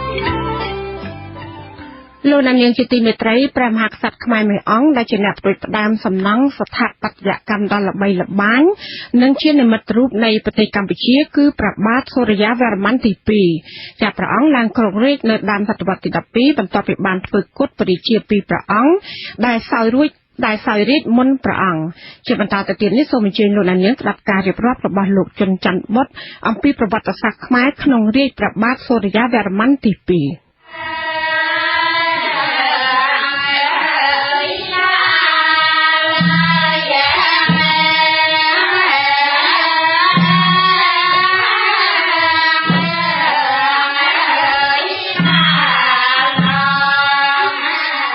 ព្រះបាទសូរ្យាវរ្ម័នទី2គឺជាព្រះមហាក្សត្រខ្មែរសម័យអង្គរដ៏ល្បីល្បាញមួយព្រះអង្គស្នាព្រះហស្ថដ៏សំខាន់ជាងគេក្នុងរាជ្យរបស់ព្រះអង្គគឺការដឹកនាំស្ថាបនាប្រាសាទអង្គរវត្តដ៏ល្អគ្មានពីរនៅលើពិភពលោកយើងនេះក៏ប៉ុន្តែទោះជាយ៉ាងណាក៏ដោយការដណ្ដើមអំណាចឡើងគ្រងរាជ្យរបស់ព្រះអង្គពោពេញទៅដោយការបង្ហូរឈាមមុនពេលដែលព្រះអង្គឡើងគ្រងរាជ្យនោះប្រទេសកម្ពុជាមានព្រះរាជា2អង្គគ្រងរាជ្យក្នុងពេលតែមួយ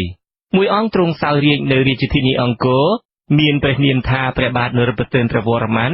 ដែលឡើងសោយរាជ្យស្របច្បាប់បន្ទាប់ពីព្រះបាទហាសានវរ្ម័នទី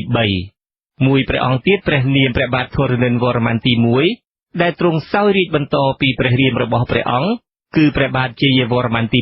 6នៅរាជធានីមហេធរបុរៈដែលស្ថិតនៅភាគខាងលិចនៃប្រទេសព្រះបាទធរណិនវរ្ម័នទី1ទ្រង់ឡើងសោយរាជ្យនៅឆ្នាំ1107ហើយទ្រង់ចូលទីវង្គតនៅឆ្នាំ1112នៃគ្រិស្តសករាជដោយមានព្រះមរណនាមថាបរមនិស្កលបុត្រអ្នកដែលធ្វើគុតព្រះបាទធរណិនវរ្ម័នទី1ដើម្បីដណ្ដើមរាជ្យនោះគឺព្រះបាទសូរ្យាវរ្ម័នទី2ដែលជាចៅក្មួយរបស់ព្រះអង្គនោះឯងដំបូងព្រះបាទសូរ្យាវរ្ម័នទី2ធ្វើគុតព្រះបាទធរណិនវរ្ម័នទី1ជាឪពុកមារបស់ខ្លួនបន្ទាប់មកព្រះអង្គក៏បានលើកទ័ពទៅច្បាំងជាមួយព្រះបាទនរោត្តមវរ្ម័នព្រះរាជាសោយរាជ្យនៅរាជធានីអង្គរហើយធ្វើគុតព្រះអង្គបានទៀតការធ្វើគុតព្រះរាជាទាំងពីរដែលចែកដីគ្នាគ្រងរាជ្យនៅកម្ពុជាក្នុងពេលតែមួយនេះបានធ្វើឲ្យព្រះបាទសូរ្យាវរ្ម័នទី2អាចបង្រួបបង្រួមនគរខ្មែរឲ្យទៅជាមួយឡើងវិញក្រោយពីធ្វើគុតព្រះរាជាទាំងពីរបានហើយព្រះអង្គក៏ទ្រង់ឡើងសោយរាជ្យនៅរាជធានីអង្គរពិធីរាជាភិសេកក្នុងការឡើងគ្រងរាជ្យនេះត្រូវបានរៀបចំដោយព្រះរាជគ្រូព្រាហ្មណ៍បរហិតទិវាករបណ្ឌិតដដែលលុះទ្រង់បានឡើងសោយរាជ្យហើយព្រះអង្គទ្រង់បានភ្ជាប់ចំណងមិត្តភាពជាមួយប្រទេសចិនឡើងវិញហើយព្រះអង្គបានបញ្ជូនគណៈបេសកកម្មការទូត2ទៅប្រទេសចិនគឺមួយនៅឆ្នាំ1116និងមួយទៀតនៅឆ្នាំ1120នៃគ្រិស្តសករាជព្រះបាទសូរ្យាវរ្ម័នទី2ជាស្ដេចសឹកដ៏អង់អាចក្លាហានព្រះអង្គបានធ្វើសង្គ្រាមជាញឹកញាប់ដោយបានច្បាំងជាច្រើនលើកច្រើនសារជាមួយនឹងប្រទេសចម្ប៉ាដែលបានបញ្ជូនទ័ពមកឈ្លានពានទឹកដីខ្មែរតាំងពីមុនរាជរបស់ព្រះអង្គគឺពេលដែលប្រទេសបែកបាក់គ្នាហើយមានស្ដេចសោយរាជ្យដល់ទៅ2អង្គក្នុងពេលតែមួយនោះសង្គ្រាមជាមួយប្រទេសចម្ប៉ានេះបានទទួលជោគជ័យហើយខ្មែរបានកាន់កាប់រាជធានីវិជ័យពីឆ្នាំ1145ដល់ឆ្នាំ1949ហើយដាក់ប្អូនថ្លៃរបស់ព្រះអង្គឈ្មោះហរិទេវៈឲ្យសោយរាជ្យនៅទីនោះផងច្បាំងនឹងយួនដៃវៀតដែលចេះតែខុបខិតគាំទ្រពួកក្បត់ហើយអនុញ្ញាតឲ្យពួកនេះជ្រកកោនផងច្បាំងនឹងក្សត្របូរីថៃដែលក្រោកបះបោនៅវាលទំនាបខាងលើនៃទន្លេមេណាមផងហើយច្បាំងជាមួយពួកមននៅហរិបញ្ញជ័យថែមទៀតផងដោយសារព្រះអង្គជាស្ដេចសឹកដ៏ខ្លាំងពូកែដូច្នេះហើយទើបព្រះចៅក្រុងចិនថ្វាយព្រះឋានន្តរនាមដ៏ខ្ពង់ខ្ពស់ចំពោះព្រះអង្គថាគិនពីវពិនជេងដែលប្រហែលជាត្រូវនឹងពាក្យខ្មែរថាកំរៈតេងនោះឯងក្នុងរជ្ជកាលរបស់ព្រះអង្គប្រទេសខ្មែរមានវិសាលភាពធំធេងណាស់គឺខាងជើងទល់នឹងប្រទេសចិនខាងត្បូងទល់នឹងសមុទ្រចិនគឺពីកូថារ៉ាបច្ចុប្បន្នញ៉ាត្រាងក្នុងប្រទេសវៀតណាមរហូតដល់ឈូងសមុទ្របានឌុងនៅប្រទេសម៉ាឡេស៊ីខាងលិចទល់នឹងប្រទេសភូមាហើយព្រំប្រទល់ខាងកើតទល់នឹងប្រទេសចម្ប៉ាម្យ៉ាងទៀតព្រះបាទសូរ្យាវរ្ម័នទី2ទ្រង់ជាអ្នកប្រទេសដ៏ឆ្លាតវៀងវៃក្នុងការដឹកនាំប្រទេសជាតិព្រះអង្គជាព្រះមហាក្សត្រខ្មែរដំបូងបំផុតដែលមានជំនឿស៊ុបលើសាសនាព្រាហ្មណ៍គណៈព្រះវិស្ណុដែលក្នុងសម័យនោះមានប្រជាប្រិយភាពធំធេងនៅប្រទេសឥណ្ឌាផងនិងនៅកោះជ្វាផងព្រះអង្គបានលើកដំកើងសាសនាព្រាហ្មណ៍គណៈវិស្ណុនេះឲ្យទៅជាសាសនារបស់រដ្ឋក្នុងរាជ្យរបស់ព្រះអង្គ បដិមាតំណាងព្រះរាជាដែលគេតម្កល់ក្នុងប្រាសាទធំលែងជាសេវៈលឹងរបស់ព្រះឥសូរទៀតហើយតែជាវិស្ណុបដិមាវិញខាងវិស័យសំណង់ព្រះបាទសូរ្យវរ្ម័នទី2ទ្រង់ជាព្រះមហាក្សត្រមួយអង្គដែលមានស្នាប្រវត្តិយ៉ាងច្រើនសម្បើមដោយព្រះអង្គបានបន្តការស្ថាបនាប្រាសាទភ្នំជីសូរប្រាសាទភ្នំសណ្ដកប្រាសាទវត្តភូនិងប្រាសាទព្រះវិហារឯសំណង់ថ្មីមានប្រាសាទព្រះពិធូប្រាសាទចៅសាយទេវតាប្រាសាទធម្មនន្ទប្រាសាទបន្ទាយសម្រានិងប្រាសាទអង្គរវត្តដែលជាស្នាដៃដ៏ល្អប្រណិតនៃសិល្បៈខ្មែរហើយដែលត្រូវគេចាត់ទុកថាជាសំណង់សាសនាមួយដ៏ធំជាងគេក្នុងពិភពលោកប្រាសាទអង្គរវត្តក៏ជាទីដែលគេតម្កល់បដិមាព្រះវិស្ណុនិងក៏ប្រហែលជាទីដែលគេបញ្ចុះព្រះធាតុរបស់ព្រះអង្គក្នុងពេលដែលព្រះអង្គសោយទីបង្គត់ទៅនោះនៅខាងចុងរាជរបស់ព្រះអង្គក្នុងឆ្នាំ1149ពួកចាមបានបះបោររួចបានធ្វើគុតហរិទេវៈដែលជាប្អូនថ្លៃរបស់ព្រះអង្គសោយរាជ្យនៅក្រុងវិជ័យហើយរំដោះប្រទេសចម្ប៉ាបានពីកម្ពុជាព្រះបាទសូរ្យវរ្ម័នទី2ទ្រង់ឡើងគ្រងរាជ្យពីឆ្នាំ1113ហើយប្រហែលជាទ្រង់សោយទីបង្គត់នៅឆ្នាំ1149ឬឆ្នាំ1150នៃគ្រិស្តសករាជដោយមានព្រះមរណនាមថាបរមវិស្ណុលោកខ្ញុំជុនច័ន្ទបុត្រ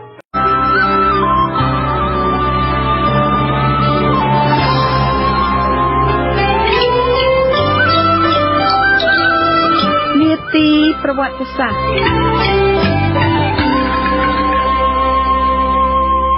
នៅក្រោយការសោយរាជ្យរបស់ព្រះបាទសូរ្យវរ្ម័នទី2ដែលជាព្រះមហាក្សត្រកសាងប្រាសាទអង្គរវត្តនិងកាន់ព្រហ្មញ្ញសាសនានោះព្រះរាជាក្រោយៗចាប់ផ្ដើមងាកទៅកាន់ព្រះពុទ្ធសាសនាវិញ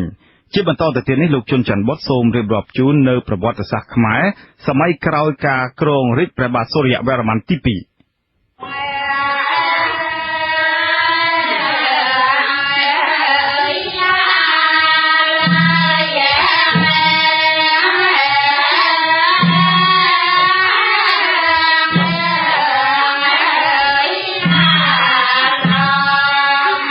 ព្រះបាទធរណិន្ទ្រវរ្ម័នទី2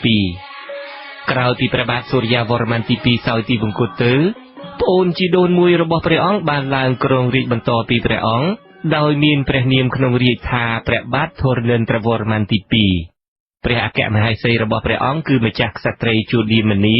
ជាព្រះរាជបុត្រីរបស់ព្រះបាទហាសានវរ្ម័នទី3ក្នុងរជ្ជកាលរបស់ព្រះអង្គបានធ្វើសង្គ្រាមជាមួយប្រទេសចម្ប៉ាដែលជាសង្គ្រាមបន្តពីរាជមុនមកព្រះអង្គបានទុកព្រះទ័យឲ្យព្រះរាជបុត្ររបស់ព្រះអង្គព្រះនាមជ័យវរធនៈដែលជាអនាគតព្រះបាទជ័យវរ្ម័នទី7ដែលកាលនោះមានព្រះជន្មប្រមាណ25ព្រះវស្សានៅឡើយ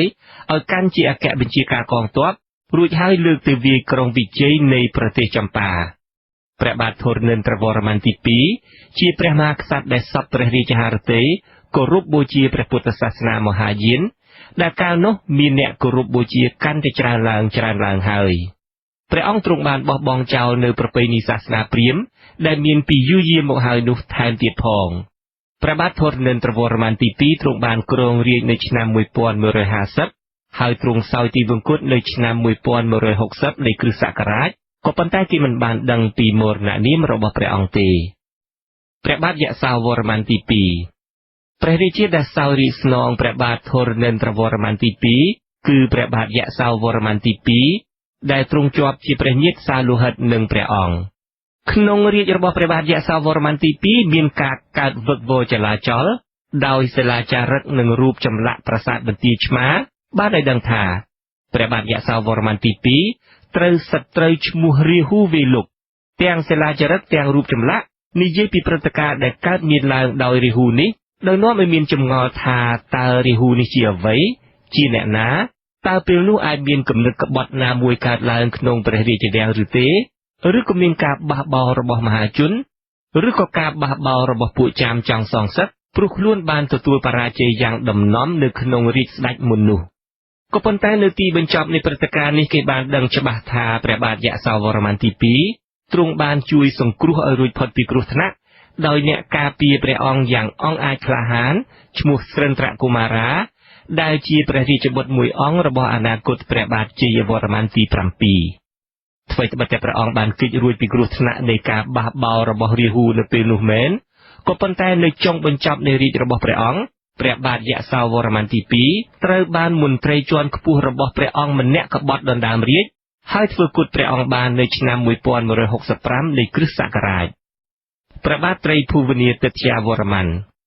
ក្រោយពីពេលធ្វើគុតព្រះបាទយសោវរ្ម័នទី2បានហើយមន្ត្រីក្បត់ដណ្ដើមរាជ្យព្រះអង្គនេះក៏ប្រកាសឡើងសោយរាជ្យនៅឆ្នាំ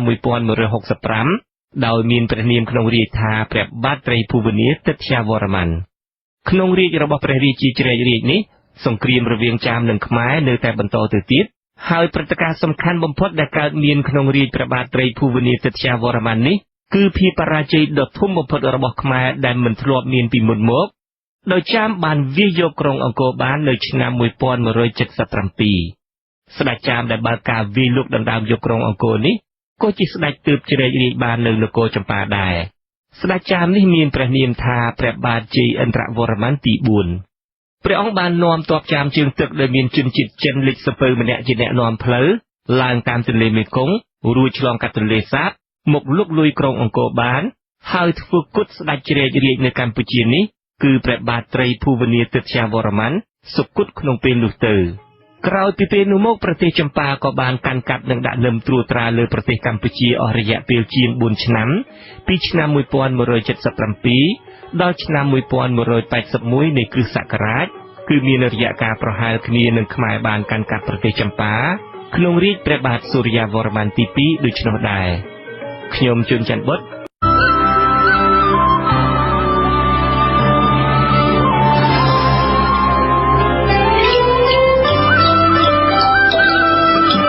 ទីប្រវត្តិសាស្ត្រ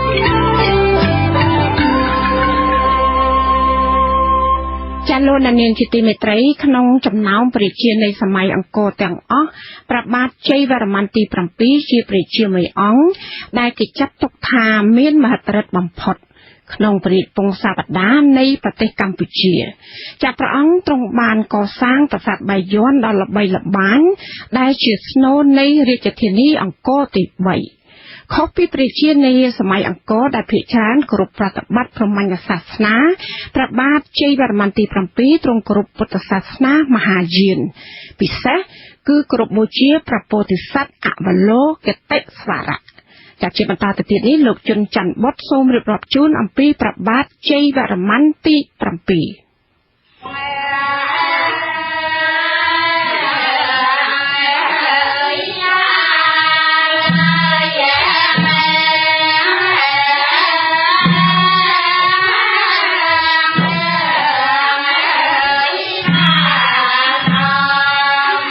ព្រះបាទជ័យវរ្ម័នទី7ជាព្រះរាជបុត្ររបស់ព្រះបាទធរណិនវរ្ម័នទី2និងព្រះមាតាព្រះនាមជូឌាមនីក្នុងពេលដែលព្រះបិតាព្រះអង្គសោយទីវង្គតហើយព្រះបាទយសោវរ្ម័នទី2ដែលជាព្រះញាតិរបស់បិតាព្រះអង្គឡើងសោយរាជស្នងនោះព្រះអង្គទ្រង់ជាប់រវល់ច្បាំងជាមួយពួកចាមឯប្រទេសចម្ប៉ាឯនោះលុះទ្រង់ជ្រាបថាមានមន្ត្រីក្បត់បះបោរដណ្ដើមរាជព្រះបាទយសោវរ្ម័នទី2ព្រះអង្គក៏យាងត្រឡប់មកពីប្រទេសចម្ប៉ាវិញយ៉ាងលឿនដើម្បីជួយការពារព្រះបាទយសោវរ្ម័នទី2ក៏ប៉ុន្តែជាការឥតប្រយោជន៍ព្រោះព្រះអង្គយាងមកមិនទាន់ហើយមន្ត្រីក្បត់បានធ្វើគុតព្រះបាទយសោវរ្ម័នទី2បានហើយប្រកាសខ្លួនឡើងសោយរាជរួចទៅហើយព្រះអង្គក៏ទ្រង់គង់យ៉ាងស្ងប់ស្ងៀមនៅក្នុងប្រទេសកម្ពុជារហូតដល់មានព្រឹត្តិការណ៍ចាមវាយលុកយ៉ាងធំសម្បើមហើយធ្វើគុតស្ដេចដណ្ដើមរាជបានដុតបំផ្លាញក្រុងអង្គរក្នុងឆ្នាំ1177នោះទើបព្រះអង្គទ្រង់សច្ចាថានឹងសងសឹកវិញឲ្យទាល់តែបានព្រះអង្គទ្រង់ច្បាំងតតាំងនឹងចាមយ៉ាងស្វិតស្វាញជាទីបំផុតដើម្បីរំដោះប្រទេសជាតិឲ្យរួចផុតពីការជិះជាន់របស់បរទេសនេះទីបំផុតព្រះអង្គទទួលបានជោគជ័យជាស្ថាពរក្នុងចម្បាំងជើងទឹកដោយមានរូបចម្លាក់លើជញ្ជាំងប្រាសាទបាយ័ននិងប្រាសាទបន្ទាយឆ្មាជាសក្ខីភាពស្រាប់ព្រះអង្គទ្រង់ឡើងគ្រងរាជ្យក្នុងព្រះជន្មាយុ56ព្រះរសាក្នុងឆ្នាំ1181នៃគ្រិស្តសករាជនៅយសោធវរៈគឺរាជធានីអង្គរព្រះបាទជ័យវរ្ម័នទី7ជាព្រះមហាក្សត្រដ៏មានមហិទ្ធិឫទ្ធិបំផុតក្នុងព្រះរាជពង្សាវតារនៃប្រទេសកម្ពុជាក្នុងវិស័យសឹកសង្គ្រាមក្នុងរាជព្រះអង្គមានការបះបោរផ្ទៃក្នុងមួយនៅមូលយ៉ុងខាងត្បូងខេត្តបាត់ដំបងព្រះអង្គបានបញ្ជាឲ្យយុវក្សត្រចាមួយអង្គព្រះនាមវិទ្យានុនដែលបានមករស់នៅប្រទេសខ្មែរតាំងពីក្មេងវាយកម្ចាត់បានដោយជោគជ័យឯនគរចម្ប៉ាវិញ ស្ដេចចាមជ័យឥន្ទ្រវរ្ម័នទី4បានលើកទ័ពមកឈ្លានពានប្រទេសកម្ពុជាសាជាថ្មីព្រះអង្គក៏បានបញ្ជូនកងទ័ពវាបង្ក្រាបរហូតដល់ទីបំផុតរឹបយកនគរចម្ប៉ាដាក់ជាអាណាខេត្តរបស់ប្រទេសខ្មែរបានតាំងពីឆ្នាំ1203រហូតដល់ឆ្នាំ1226នៃគ្រិស្តសករាជឆ្នាំ1207ព្រះបាទជ័យវរ្ម័នទី7បានបញ្ជាឲ្យក្សត្រចាមមួយអង្គព្រះនាមអង្គសរាជឲ្យលើកទ័ពចម្រុះខ្មែរភូមាសៀមទៅវាយប្រទេសយួនដៃវៀតដើមសតវត្សទី13នៅក្នុងរជ្ជកាលរបស់ព្រះបាទជ័យវរ្ម័នទី7ប្រទេសខ្មែរមានវិសាលភាពធំធេងណាស់គឺខ្មែរអាចគ្រប់គ្រងទឹកដីលើប្រទេសខ្មែរសពថ្ងៃរាប់ទាំងដែនដីកម្ពុជាក្រោមផងប្រទេសចម្ប៉ាទាំងមូលផងទឹកដីប្រទេសឡាវនិងប្រទេសថៃសពថ្ងៃផងរួមទាំងមួយភាគនៃជ្រោយម៉ាឡេស៊ីរហូតដល់ជ្រោយកោះក្រាហើយនិងប្រទេសភូមារហូតទៅដល់ទន្លេសាល់វិនក្នុងវិស័យសំណង់វិញព្រះបាទជ័យវរ្ម័នទី7ជាព្រះមហាក្សត្រដែលបានសាងសមិទ្ធិច្រើនជាងគេបង្អស់ស្នាព្រះហស្ថចម្បងរបស់ព្រះបាទជ័យវរ្ម័នទី7គឺការរៀបចំកសាងរាជធានីអង្គរដែលចាមបានវាយបំផ្លាញពីឆ្នាំ1177នោះឲ្យបានរៀបរយល្អឡើងវិញដោយមានកំពែងថ្មបាយក្រៀមនិងមានគូទឹកព័ទ្ធជុំវិញមានប្រវែង3គីឡូម៉ែត្រក្នុងមួយជ្រុងមានគោបុរៈគឺទ្វារធំចំនួន5និងប្រាសាទបាយ័នដែលមានកំពូលសុទ្ធតែមានមុខ4ដែលគេជឿថាជាព្រះភ័ក្ត្ររបស់ព្រះពោធិសត្វអវលោកិតេស្វរៈជាស្នូលកណ្ដាលដែលយើងនិយមហៅថាក្រុងអង្គរទី3នៅជុំវិញក្រុងមានប្រាសាទបន្ទាយក្តីតាព្រំព្រះខ័ននាគពាន់តាសោមក្រៅគោនិងនៅតាមខេត្តមានប្រាសាទបន្ទាយឆ្មានៅខេត្តបាត់ដំបងវត្តនគរនៅខេត្តកំពង់ចាមតាព្រំបាទីនៅខេត្តតាកែវនិងប្រាសាទជាច្រើនទៀតក្នុងទឹកដីថៃសពថ្ងៃដូចជាប្រាសាទវត្តមហាធាតុនៅខេត្តលុបបុរីប្រាសាទភីម៉ៃនៅខេត្តនគររាជសីមាប្រាសាទតាមាន់តូចនៅខេត្តសុរិន្ទប្រាសាទកំផែងលែងនៅខេត្តពេជ្របុរីប្រាសាទកំពែងតូចនៅខេត្តស៊ីសាកេតជាដើមខាងវិស័យសាសនាវិញដូចជាព្រះបិតានិងព្រះមាតាព្រះអង្គដែរព្រះបាទជ័យវរ្ម័នទី7និងព្រះរាជអគ្គមហេសីរាជទេវីដែលសោយទីបង្គត់ទៅព្រមទាំងព្រះរាជអគ្គមហេសីឥន្ទ្រទេវីដែលជាព្រះរាមរបស់ព្រះនាងជ័យទេវីដ៏មានចំណេះវិជ្ជាយ៉ាងជ្រៅជ្រះដែលព្រះអង្គបានរៀបអភិសេកខាងក្រោយសុទ្ធតែជាពុទ្ធសាសនិកជនយ៉ាងបដូរផ្ដាច់ព្រះអង្គគោរពពុទ្ធសាសនាមហាយានពិសេសគឺគោរពបូជាព្រះពោធិសត្វអវលោកិតេស្វរៈឬលោកេស្វរៈពិតមែនតែព្រះអង្គកាន់ព្រះពុទ្ធសាសនាក៏ប៉ុន្តែព្រះអង្គបានជួយផ្គត់ផ្គង់ថែរក្សាការពារព្រហ្មញ្ញសាសនាឲ្យបានរីកចម្រើនផងដែរប្រាសាទភ្នំទាំងឡាយដែលក្នុងរាជមុនតម្កល់លឹងទេវរាជហើយមកដល់ប្រាសាទអង្គរវត្តនៃព្រះបាទសូរ្យវរ្ម័នទី2តម្កល់ព្រះបដិមាព្រះវិស្ណុប្រាសាទបាយ័នដែលជាស្នូលនៃអង្គរទី3ត្រូវបានព្រះបាទជ័យវរ្ម័នទី7តម្កល់ព្រះបដិមាករពុទ្ធរាជមួយអង្គយ៉ាងធំសម្បើមមានកម្ពស់ជិត4ម៉ែត្រឯកសារខ្លះថាដល់ទៅ9ម៉ែត្រព្រះបាទជ័យវរ្ម័នទី7ទ្រង់ជាព្រះមហាក្សត្រប្រកបដោយធម៌ទុសពិតនិងមានព្រហ្មវិហារធម៌សន្តោសប្រណីដល់អស់សពសត្វដោយសិលាចារឹកមន្ទីរពេទ្យរបស់ព្រះអង្គបានចែងថាជំងឺរបស់ប្រជារាស្ត្រធ្វើឲ្យព្រះអង្គឈឺចាប់ជាងជំងឺផ្ទាល់របស់ព្រះអង្គទៅទៀតព្រោះថាគឺសេចក្តីឈឺចាប់សាធារណៈនេះហើយជាសេចក្តីឈឺចាប់របស់ព្រះរាជាពុំមែនសេចក្តីឈឺចាប់ផ្ទាល់ទេដែលធ្វើឲ្យព្រះអង្គឈឺចាប់នោះដោយសារព្រះគតិបណ្ឌិតខាងលើនេះព្រះអង្គបានសាងមន្ទីរពេទ្យចំនួន102នៅក្នុងផ្ទៃប្រទេសទាំងមូលដែលមានមនុស្សក្នុងវណ្ណៈទាំង4អាចចូលព្យាបាលរោគបានដូចគ្នាព្រមទាំងសាលាសំណាក់ឬធម្មសាលាចំនួន121នៅតាមបណ្ដោយផ្លូវធំនៃអាណាចក្រថែមទៀតផងព្រះបាទជ័យវរ្ម័នទី7ទ្រង់ឡើងគ្រងរាជ្យនៅឆ្នាំ1181គេមិនបានដឹងច្បាស់ថាព្រះអង្គជួទីវង្គតនៅឆ្នាំណាពិតប្រាកដទេគេគ្រាន់តែសង្ស័យថាព្រះអង្គទំនងជាបានសោយរាជ្យដល់ឆ្នាំ1218នៃគ្រិស្តសករាជហើយពេលដែលព្រះអង្គសុគតទៅទ្រង់បានទទួលព្រះមរណនាមថាមហាបរមសៅកតៈខ្ញុំជុនច័ន្ទបុត្រ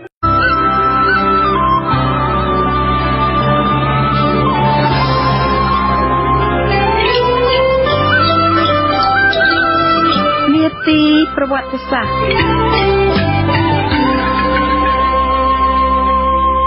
ចា ចាលោកនាងជាទីមេត្រីក្រោយពីព្រះបាទជ័យវរ្ម័នទី7ព្រះជាសម័យអង្គរដ៏មានមហិទ្ធិឫទ្ធិ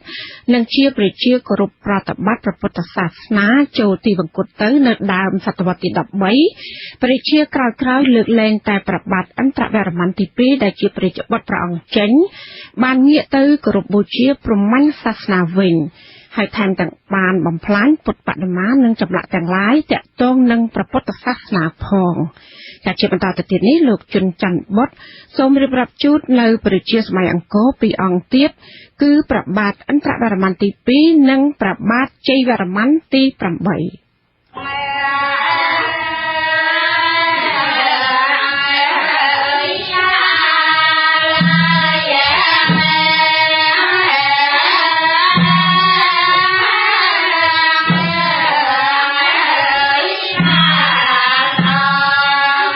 ព្រះបាទឥន្ទ្រវរ្ម័នទី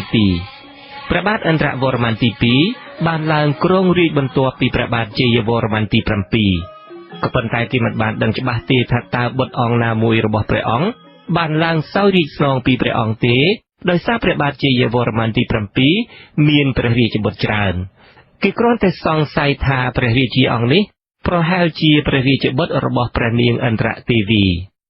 ព្រះបាទជ័យវរ្ម័នទី2ទ្រង់បានខិតខំគ្រប់គ្រងថែរក្សាព្រះរាជាណាចក្រដ៏ធំដែលរួបរวมគ្នាដោយទឹកដីនិងជាតិសាសន៍ផ្សេងៗគ្នាដែលជាមរតកបន្តពីព្រះបិតាព្រះអង្គមកឆ្នាំ1216និងឆ្នាំ1218ទ័ពចម្រុះខ្មែរចាមបានលើកទៅវាយយួនដៃវៀតម្ដងទៀតនៅងេអានក៏ប៉ុន្តែត្រូវដកថយមកវិញទៀតដល់ឆ្នាំ1220គឺប្រហែលជាមកពីព្រះអង្គជាពុទ្ធសាសនិកដ៏ជ្រះថ្លាស្រឡាញ់សុខសន្តិភាពមិនចង់ធ្វើឲ្យខូចប្រយោជន៍អ្នកដទៃឬមិនចង់ឲ្យអ្នកដទៃមានវិបរិតដោយសារព្រះអង្គក៏ទ្រង់ដោះលែងដោយចេតនាជំរុញឲ្យប្រទេសចម្ប៉ាមានសេរីភាពនិងឯករាជ្យភាពឡើងវិញហើយបានលើកព្រះអង្គម្ចាស់អង្គសរាជស្ដេចចាមឲ្យឡើងសោយរាជ្យនៅរាជធានីវិជ័យនៃប្រទេសចម្ប៉ាក៏ប៉ុន្តែមានមតិខ្លះពោលថាការដែលខ្មែរដកថយពីចម្ប៉ានេះគឺបុព្វហេតុមកពីពេលនោះមានការបះបោរឬបំរាស់របស់ជនជាតិថៃនៅត្រង់វាលទំនាបទន្លេមេណាមវិវាទបានកើតឡើងរវាងចៅហ្វាយខេត្តខ្មែរនិងមេទ័ពថៃ2នាក់នៅសុខោទ័យដែលនៅទីបំផុតចៅហ្វាយខេត្តខ្មែរត្រូវភៀសខ្លួនចេញពីសុខោទ័យនោះគេមិនដឹងពិតប្រាកដថាតើព្រះបាទឥន្ទ្រវរ្ម័នទី2ទ្រង់ឡើងសោយរាជ្យនៅឆ្នាំណាទេឯកសារខ្លះថាឆ្នាំ1210ឯកសារខ្លះទៀតថាប្រហែលឆ្នាំ1218គេគ្រាន់តែដឹងច្បាស់ថាព្រះអង្គទ្រង់គង់ក្នុងរាជសម្បត្តិរហូតដល់ឆ្នាំ1243នៃគ្រិស្តសករាជព្រះបាទជ័យវរ្ម័នទី8និងប្រតិកម្មសេវនិយមប្រឆាំងនឹងពុទ្ធសាសនាព្រះរាជាដែលសោយរាជ្យបន្តពីព្រះបាទឥន្ទ្រវរ្ម័នទី2គឺព្រះបាទជ័យវរ្ម័នទី8ដែលគេមិនបានដឹងពីចំណងតាក់ទងជាញាតិសាលោហិតនឹងព្រះរាជាមុនឡើយព្រះបាទជ័យវរ្ម័នទី8ជាព្រះរាជាដែលមានជំនឿយ៉ាងមុតមាំលើសាសនាព្រះឥសូរចាប់តាំងពីដើមរាជ្យរបស់ព្រះអង្គបានចាប់ផ្ដើមរៀបចំឡើងវិញនូវច្បាប់ទម្លាប់ខាងព្រហ្មញ្ញសាសនាគណៈព្រះឥសូរនេះក្នុងរាជ្យរបស់ព្រះអង្គមានប្រតិកម្មយ៉ាងខ្លាំងក្លារបស់អ្នកកាន់ព្រហ្មញ្ញសាសនាទៅលើព្រះពុទ្ធសាសនាដោយពេលនោះមានការវាយឬកោសលុបបំផ្លាញព្រះពុទ្ធបដិមាករដែលគេបានសាងយ៉ាងច្រើននៅក្នុងរាជ្យព្រះបាទជ័យវរ្ម័នទី7និងព្រះរាជបុត្ររបស់ព្រះអង្គគឺព្រះបាទឥន្ទ្រវរ្ម័នទី2ដែលសោយរាជ្យមុនព្រះអង្គនោះព្រះអគ្គមហេសីរបស់ព្រះបាទជ័យវរ្ម័នទី8មានព្រះនាមថាចក្រវាទីរាជាទេវីជាកូនស្រីរបស់អតីតរាជបរហិតឫស្សីកេសាហើយព្រះនាងមានបងប្អូនជីដូនមួយម្នាក់ទៀតដែលជាអ្នកប្រាជ្ញខាងព្រហ្មញ្ញសាសនាឈ្មោះជ័យមង្គលលាត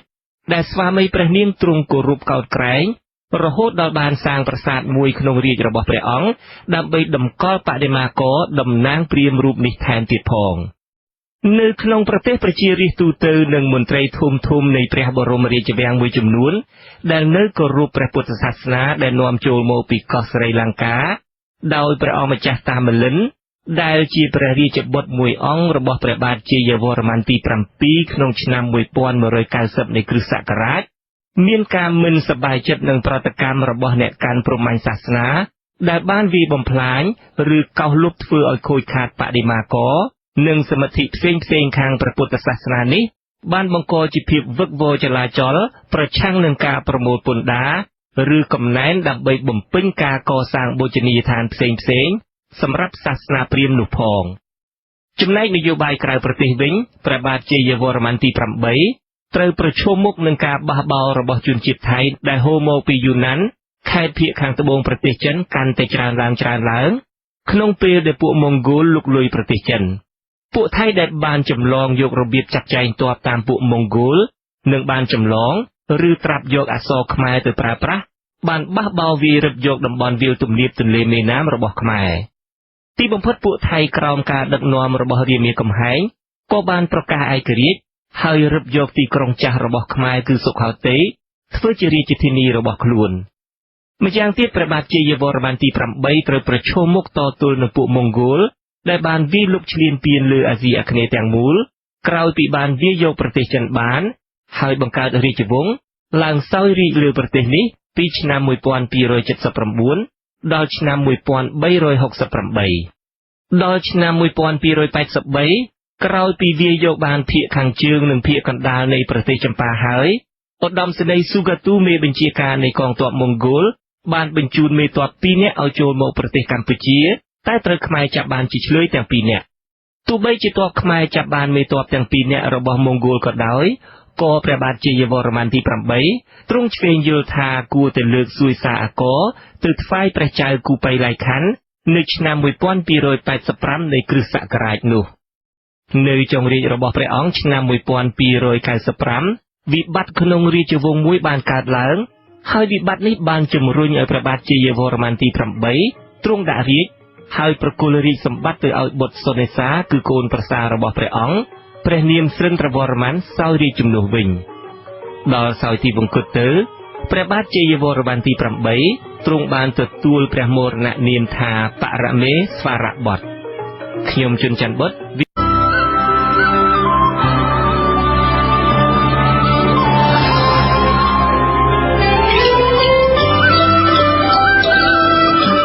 ទីប្រវត្តិសាស្ត្រលោកអ្នកនាងជាទីមេត្រីព្រឹត្តិការណ៍ឃោឃៅដណ្ដើមរាជពីសំណាក់កូនប្រសាត្រូវបានកត់ត្រាទុកដោយសមាជិកអ្នកការទូតចិនម្នាក់ដែលបានមកប្រទេសកម្ពុជានៅចុងសតវត្សទី13ចាស់ជាបន្តទៅទៀតនេះលោកជុនច័ន្ទបុត្រសូមរៀបរាប់ជូននៅព្រឹត្តិការណ៍នេះដូចតទៅ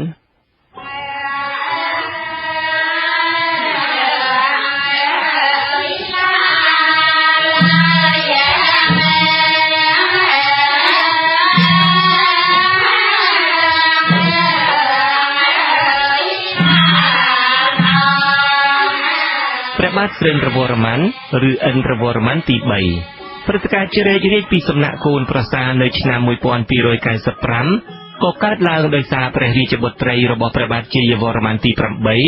ព្រះនាងស្រិន្ទ្រភូបេសូជូឌាបានលួចព្រះខ័នមាសដែលជាតំណាងអំណាចព្រះរាជាយកទៅឲ្យស្វាមីនាង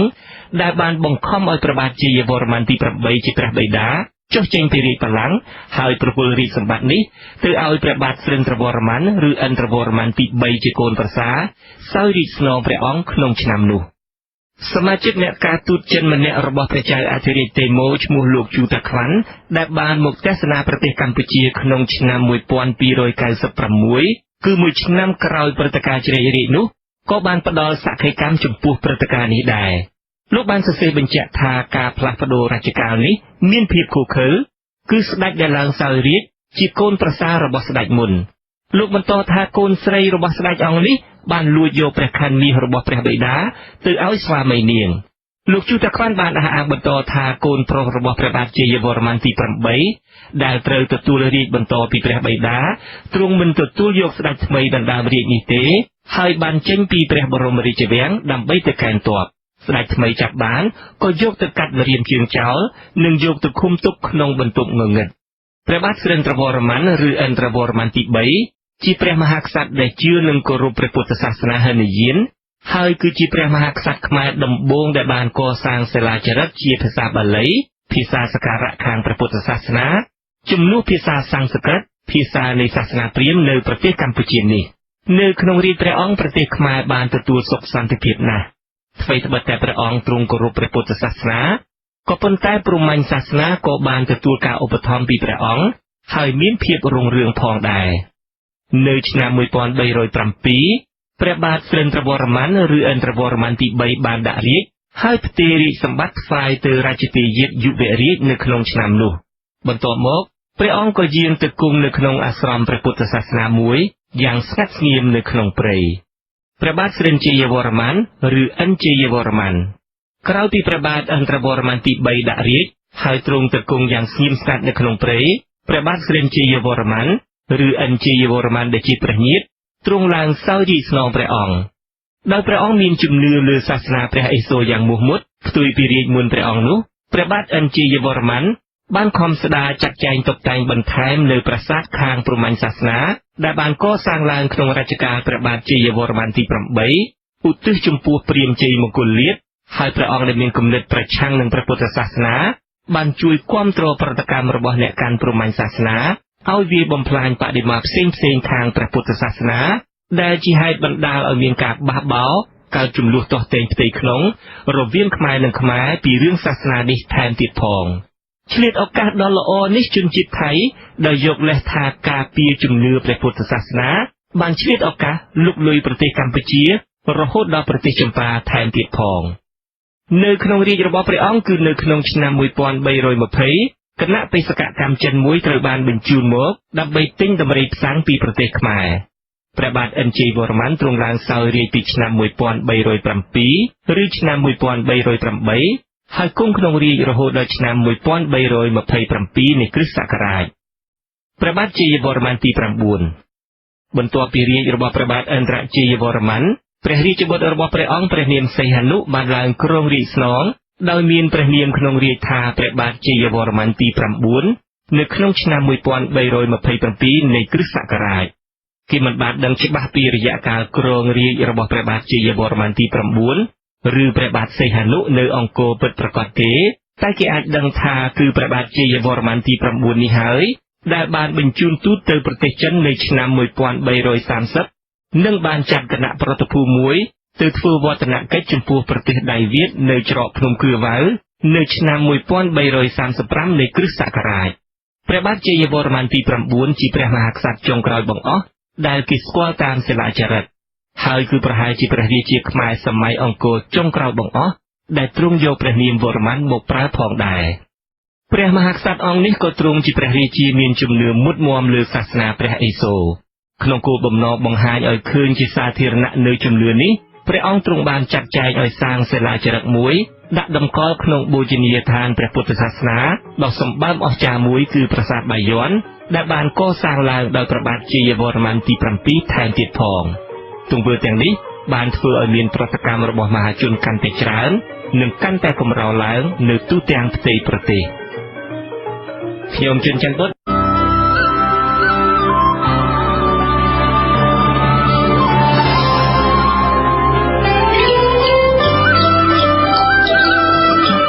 ទីប្រវត្តិសាស្ត្រលោកអ្នកនាងជាទីមេត្រីប្រសិនបើរឿងរ៉ាវព្រះបាទត្រសក់ផ្អែមជាព្រឹត្តិការណ៍ប្រវត្តិសាស្ត្រពិតមែននោះព្រះរាជវង្សនៃប្រទេសកម្ពុជានៅពេលបច្ចុប្បន្ននេះមិនជាប់ពូជពង្សវង្សត្រកូលជាមួយព្រះមហាក្សត្រអ្នកកសាងប្រាសាទអង្គរដ៏ល្បីល្បាញនិងដ៏អង់អាចក្លាហាននោះទេក៏ប៉ុន្តែជាខ្សែស្រឡាយរបស់អ្នកដាំត្រសក់ហើយដែលជាឃាតករសម្រាប់ព្រះមហាក្សត្រផងតើរឿងរ៉ាវព្រះបាទត្រសក់ផ្អែមរឿងជារឿងពិតឬរឿងប្រឌិតសូមអញ្ជើញលោកអ្នកនាងស្ដាប់ការរៀបរាប់របស់លោកជុនច័ន្ទវត្តដូចតទៅ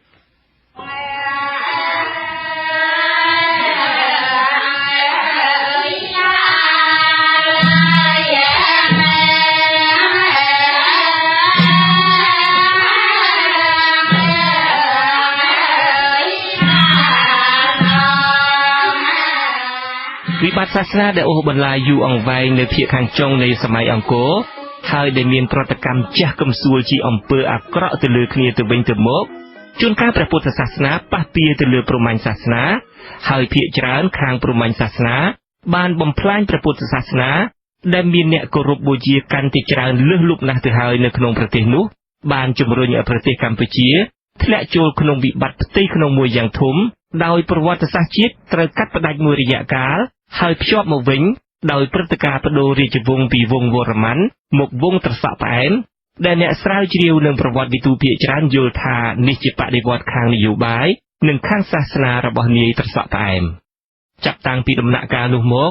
សិលាចារឹកដែលជាប្រភពឯកសារដ៏សំខាន់ក្នុងការកត់ត្រាព្រឹត្តិការណ៍ប្រវត្តិសាស្ត្រខ្មែរលែងមានតទៅទៀតហើយយើងពឹងផ្អែកតែទៅលើឯកសារព្រះរាជពង្សាវតារដែលត្រូវបានចងក្រងឡើងនៅសតវត្សទី18និង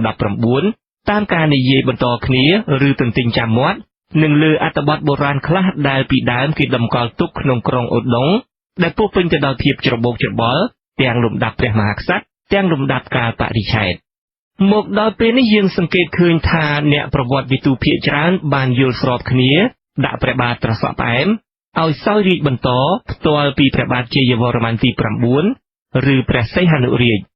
រឿងរ៉ាវព្រះបាទត្រសក់ផ្អែមនេះមានលក្ខណៈបែបរឿងព្រេងនិទានដំណើរតគ្នាជាជាងរឿងរ៉ាវដែលឆ្លុះបញ្ចាំងព្រឹត្តិការណ៍ប្រវត្តិសាស្ត្រដែលកើតមានពិតម្យ៉ាងទៀតរឿងអ្នកចំការដាំត្រសក់ហើយត្រូវបានគេលើកឲ្យសោយរាជបន្ទាប់ពីសម្លាប់ព្រះមហាក្សត្រគ្រងរាជ្យដែលបានទៅលួចត្រសក់នេះមិនមែនកើតមានតែក្នុងប្រទេសកម្ពុជាទេរឿងស្រដៀងគ្នានេះក៏មានគេកត់ត្រាទុកថាកើតមាននៅប្រទេសភូមាឬដែលបច្ចុប្បន្នហៅថាប្រទេសមីយ៉ាន់ម៉ានោះដែរគ្រាន់តែនៅប្រទេសភូមាគេអះអាងថារឿងនេះកើតឡើងនៅចុងសតវត្សទី10ហើយនៅកម្ពុជាគេអះអាងថាកើតឡើងនៅសតវត្សទី14កសិករដាំត្រសក់នៅភូមានោះមានឈ្មោះថាញ៉ោងអ៊ូសយ៉ាហាន់ហើយព្រះបាទធានគោដែលជាព្រះរាជាកំពង់សោយរាជនោះដោយចង់សាកល្បងមើលថាតើកសិករញ៉ោងអ៊ូសយ៉ាហាន់ប្រកាសជាចាំថែរក្សាចំការឲ្យបានគត់មុតសម្រាប់ទុកថ្វាយព្រះអង្គឬយ៉ាងណានោះព្រះអង្គក៏លបចូលទៅក្នុងចំការនោះក្នុងពេលយប់ងងឹតញ៉ោងអ៊ូសយ៉ាហាន់គិតស្មានថាជាចៅលួចត្រសក់ក៏សម្លាប់ព្រះរាជាក្លែងខ្លួននោះទៅបន្ទាប់មកក្រុមនាម៉ឺនសពមុខមន្ត្រីនៃព្រះបរមរាជវាំងភូមាក៏ព្រមព្រៀងគ្នាលើកសិករដាំត្រសក់នោះឲ្យសោយរាជជំនួសទៅនៅឯកម្ពុជាកសិករដាំត្រសក់ដែលក្រោយមកត្រូវគេលើកដំកើងឲ្យទៅជាព្រះមហាក្សត្រព្រះបាទត្រសក់ផ្អែមនោះត្រូវគេដំណើរថាមាននាមដើមថាពញាជ័យត្រូវជាបងរបស់ពញាសួសត្រសក់របស់គាត់ល្បីសព្វផ្សាយថាមានរសជាតិផ្អែមពិសេសក្រោយពីបានបេះត្រសក់យកទៅថ្វាយព្រះរាជាហើយត្រូវបានព្រះអង្គសព្វព្រះរាជហឫទ័យយ៉ាងខ្លាំងមកព្រះរាជាក៏បានប្រទានលំពេងស័ក្តិសិទ្ធិមួយដល់នាយត្រសក់ផ្អែមដើម្បីទុកការពារចំការហើយបានដាក់បញ្ជាថាកុំឲ្យនាយត្រសក់ផ្អែមបេះត្រសក់នេះលក់ដូរឬឲ្យទៅអ្នកណាឲ្យសោះយប់មួយដើម្បីសាកល្បងមើលថាតើនាយត្រសក់ផ្អែមមានភក្តីភាពចំពោះព្រះបន្ទូលរបស់ព្រះអង្គឬក៏អត់នោះព្រះមហាក្សត្រក៏លបចូលទៅក្នុងចំការត្រសក់របស់នាយត្រសក់ផ្អែមនាយត្រសក់ផ្អែមឃើញមនុស្សចូលចំការគិតថាជាចោរក៏ចោលលំពេងហើយត្រូវព្រះមហាក្សត្រសុគតទៅដោយព្រះមហាក្សត្រអង្គនេះពុំមានព្រះរាជបុត្រនឹងសោយរាជស្នងហើយដោយយល់ថាពញាជ័យនេះជាអ្នកមានបុណ្យផងអស់សេនាបតីមន្ត្រីទាំងពួងក៏អញ្ជើញគាត់ឲ្យឡើងសោយរាជដែលមានព្រះនាមក្នុងរាជថាព្រះបាទសម្ដេចព្រះរាជអង្ការព្រះបរមរាជាធិរាជជ័យក៏ប៉ុន្តែទោះជាយ៉ាងណាក៏ដោយអ្នកស្រាវជ្រាវនឹងប្រវត្តិវិទូមួយចំនួនបានចាត់ទុកថាដំណើររឿងតាត្រសក់ផ្អែមដែលជាឃាតករសម្រាប់ព្រះមហាក្សត្រហើយត្រូវគេលើកឲ្យឡើងសោយរាជនេះមានចរិតជាលក្ខណៈរឿងប្រឌិតជាងការពិតប្រវត្តិសាស្ត្រផ្លែត្រសក់នោះទោះជាមានរសជាតិពិសេសបែបណាក៏ព្រះមហាក្សត្រប្រហែលមិនសោយតែមួយអង្អែងអស់មួយចំការរហូតដល់ទៅលបយាងចូលទៅឃ្លាំមើលសកម្មភាពរបស់នាយត្រសក់ផ្អែមទាំងយប់អាធ្រាត្រនោះដែរ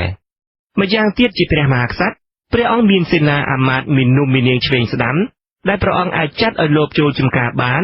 ដោយមិនចាំបាច់បំពេញព្រះរាជកិច្ចឃ្លាំមើលសកម្មភាពតាត្រសក់ផ្អែមទាំងយប់អាធ្រាត្រដោយផ្ទាល់ព្រះអង្គនោះទេអតីតអ្នកគ្រប់គ្រងកម្ពុជាម្នាក់នៃសម័យអាណានិគមនិយមមានជំនឿយ៉ាងមុតមាំថាព្រឹត្តិការណ៍សម្លាប់ព្រះមហាក្សត្រនោះអាចជារឿងអាថ៌កំបាំងដ៏ធំមួយលោកអាដាម៉ាលើក្លែអតីតរេស៊ីដង់បារាំងប្រចាំប្រទេសកម្ពុជាផ្ដល់ការវិភាគថាអ្នកធ្វើឃាតព្រះមហាក្សត្រអាចមិនមែនជាតាត្រសក់ផ្អែមទេ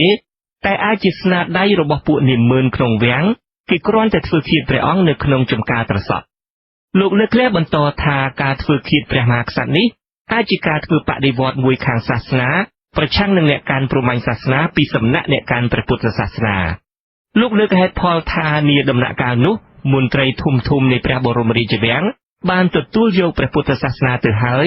លើកលែងតែព្រះរាជវង្សានុវង្សទេដែលនៅកាន់ព្រហ្មញ្ញសាសនាលោកលើកលែងសន្និដ្ឋានថាប្រកាសជាមានការសំគំនិតគ្នារវាងមន្ត្រីក្នុងវាំងក្នុងការសម្លាប់ព្រះមហាក្សត្រដែលកាន់ព្រហ្មញ្ញសាសនា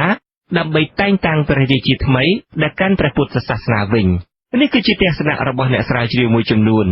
ក៏ប៉ុន្តែបើផ្អែកលើពងសាវតានៃប្រទេសកម្ពុជាវិញបន្ទាប់ពីឡើងសោយរាជ្យហើយព្រះបាទត្រសក់ផ្អែមទ្រង់បានរៀបអភិសេកជាមួយព្រះរាជបុត្រីនៃព្រះបាទជ័យវរ្ម័នទី9ជាមហេសីហើយថ្វាយព្រះនាមថាសម្ដេចព្រះភគវតីសិរីចន្ទ្រាមហាក្សត្រីដោយមានព្រះរាជបុត្រាពីរព្រះអង្គគឺព្រះបាទបរមនិព្វានបាទនិងព្រះបាទសុធានរាជាខ្ញុំជុនច័ន្ទបុត្រវិទ្យុ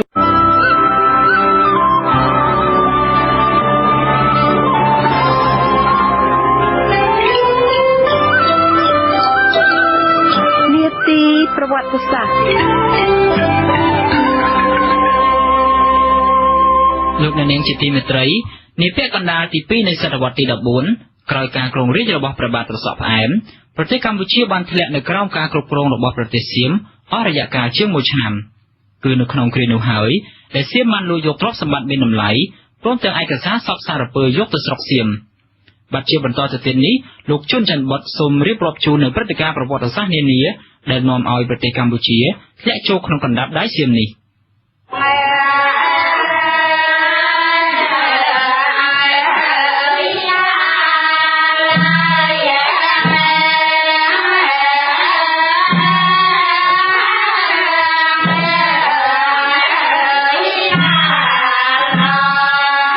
ព្រះបាទនិព្វានបាទ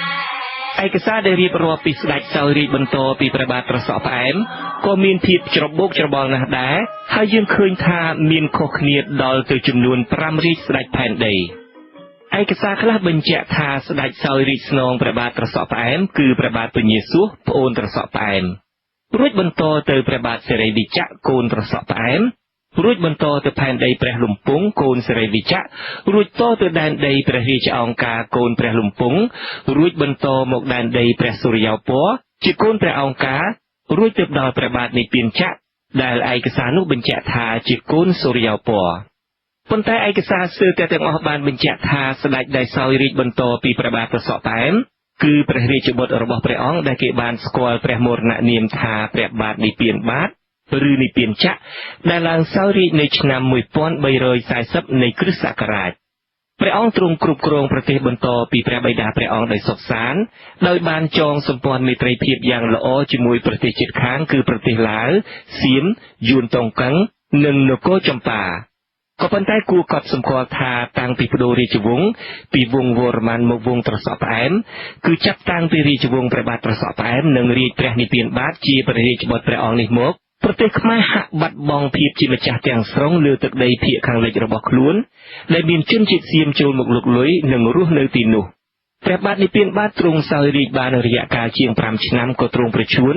ហើយទ្រង់សោយទីបង្គត់ទៅក្នុងឆ្នាំ1346នៃគ្រិស្តសករាជព្រះបាទសុធានរាជាក្រោយពីព្រះបាទនិព្វានបាទឬនិព្វានចក្រទ្រង់សោយទីបង្គត់ទៅព្រះរាជវង្សានុវង្សសេនាបតីមន្ត្រីទាំងពួង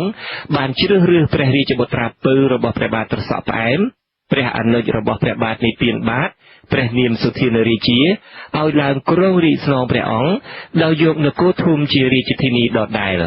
ក៏ប៉ុន្តែបានរយៈកាលតែ3ខែប៉ុណ្ណោះគឺមិនទាន់ទាំងបានរៀបចំពិធីរាជាភិសេកនិងធ្វើបុណ្យព្រះជាថាផងព្រះអង្គក៏ទ្រង់អាពាហ៍ហើយសុគតទៅទៀតនៅក្នុងឆ្នាំ1346នៃគ្រិស្តសករាជដដែលនោះព្រះបាទស្រីលំពង់រាជាក្រោយពីព្រះបាទសុធានរាជាទ្រង់សោយទីបង្គត់ទៅព្រះរាជបុត្ររបស់ព្រះអង្គព្រះនាមលំពង់រាជាទ្រង់ឡើងគ្រងរាជ្យស្នងព្រះបិតានៅឆ្នាំ1346នៃគ្រិស្តសករាជនៅរាជធានីអង្គរធំក៏ប៉ុន្តែឯកសារខ្លះថាព្រះលំពង់រាជានេះជាព្រះរាជបុត្ររបស់ព្រះនិព្វានបាទជាបងរបស់ព្រះសុធានរាជាទៅវិញក្នុងរាជរបស់ព្រះអង្គនគរកម្ពុជាមានចម្បាំងរាំងជលយ៉ាងធំជាមួយនឹងសៀមដែលមានស្ដេចរាមាធិបតីជាប្រមុខដែលបានបដូររាជធានីពីសុខោទ័យអតីតទឹកដីខ្មែររុលចូលមកមុខតាំងរាជធានីនៅអយុធ្យារួចលើកទ័ពមកឡោមព័ទ្ធអង្គរក៏ប៉ុន្តែក្នុងគ្រាដំបូងនៃសង្គ្រាមនេះទ័ពសៀមត្រូវទទួលបរាជ័យយ៉ាងដំណំដោយសារទ័ពខ្មែរក្រោមបញ្ជាការព្រះមហាឧបរាជព្រះនាមសុរិយោទ័យព្រះអនុជរបស់ព្រះលំពង់រាជាវាកំទេចបែកបាក់ខ្ចាក់ខ្ចាយដកថយទៅវិញចំណែកព្រះបាទលំពង់រាជាឃើញដូច្នោះក៏មានគំនិតធ្វេសប្រហែសមាក់ងាយសត្រូវនឹកគិតថាសត្រូវមិនអាចធ្វើអ្វីមហានគរបានទៀត ក៏ទ្រង់បញ្ជារំសាយកងទ័ពឲ្យត្រឡប់ទៅកាន់លំនៅឋានរៀងខ្លួនវិញមិនយូរប៉ុន្មានសៀមក៏លើកទ័ពមកម្ដងទៀតដោយមិនឲ្យខ្មែរដឹងជាមុនឯខាងរាជធានីអង្គរវិញលុះដឹងថាសៀមលើកទ័ពមកជាថ្មីម្ដងទៀតហើយខ្មែរនឹងកែនទ័ពក៏មិនទាន់ព្រះបាទលំពង់រាជាក៏ដេញរាជទាំងអស់ឲ្យចូលក្នុងកំផែងមហានគរហើយកែនពលឲ្យការពារក្នុងសង្គ្រាមលើកនេះទ័ពសៀមបានឡោមព័ទ្ធក្រុងអង្គរអស់រយៈពេល1ឆ្នាំ5ខែទ័ពជំនួយខ្មែរដែលមកពីទិសផ្សេងមកជួយក្រុងអង្គរដែរប៉ុន្តែដោយមកពុំស្មើគ្នាក៏ត្រូវទទួលបរាជ័យឯខាងសៀមវិញចេះតែបញ្ជូនទ័ពបន្ថែមកម្លាំងជានិច្ចទីបំផុតព្រះបាទលំពង់រាជាដោយព្រួយព្រះទ័យខ្លាំងក៏ប្រជួនហើយសោយទីវង្គតទៅព្រះមហាឧបរាជសូរ្យោទ័យជាប្អូនក៏ដឹកនាំទ័ពប្រយុទ្ធបន្តទៅទៀតប៉ុន្តែនៅទីអវសានទ័ពសៀមវាយទម្លាយទ្វារទិសខាងកើតបានហើយព្រះមហាឧបរាជក៏សុគតក្នុងសង្គ្រាមនោះទៅទៀតហើយរាជធានីអង្គរក៏ធ្លាក់ក្នុងកណ្ដាប់ដៃសៀមនៅឆ្នាំ1352ឯកសារខ្លះថាឆ្នាំ1353នោះទៅក្រោយពីទទួលបានជ័យជំនះហើយស្ដេចសៀមរាមាធិបតីបានរៀបអភិសេកបុត្រាព្រះរាមចៅបាសាតឲ្យឡើងសោយរាជ្យនៅក្រុងអង្គរហើយតែងតាំងចៅហ្វាយខេត្តជាតិសៀមឲ្យត្រួតត្រាខេត្តខ្មែរទាំងឡាយនៅភាគខាងលិចដូចជាបច្ចឹមបុរីនគររាជសីមាលលីដែលគេទន្ទ្រានយកបានក្នុងពេលវាយលុកក្រុងអង្គរនោះហើយខេត្តមួយចំនួនត្រូវសៀមយកផ្ដាច់តាំងពីពេលនោះមកហើយស្ដេចសៀមអង្គនេះបានត្រឡប់ទៅក្រុងអយុធ្យាវិញដោយគៀរាជខ្មែរប្រមាណ100,000គ្រួជាឆ្លើយនាំយកទៅក្នុងនោះចាត់ខ្មែរ100,000នាក់ឲ្យដឹកជញ្ជូនទ្រព្យសម្បត្តិមានតម្លៃដូចជាមាសពេជ្រកែវកងកន្ទេលមាសកន្ទេលប្រាក់គម្ពីរដីកាឯកសារសំខាន់សັບសារពើនាំយកទៅស្រុកសៀមថែមទៀតផងខ្ញុំជុនច័ន្ទបុត្រ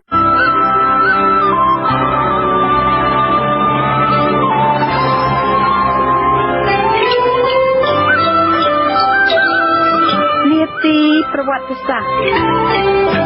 លោកអ្នកនាងជាទីមេត្រីនៅចុងសតវត្សទី14ប្រទេសសៀមបានដណ្ដើមកាន់កាប់ក្រុងអង្គរមួយលើកជា2លើកប្រការដែលធ្វើឲ្យខ្មែរចាញ់ដៃសៀមដូច្នេះមួយផ្នែកមកពីល្បិចស្ម័គ្រស្លាប់របស់ពួកសៀមដែលធ្វើយ៉ាងណាឲ្យតែវាដណ្ដើមយកបានកម្ពុជានិងមួយផ្នែកទៀតមកពីខ្មែរឆាប់ជឿទុកចិត្តល្បិចបោកប្រាស់របស់ខ្មាំងសត្រូវផងបាទលោកជុនច័ន្ទបុត្រសូមរៀបរាប់ជូននៅព្រឹត្តិការណ៍ទាំងឡាយនៅពេលនោះដូចតទៅ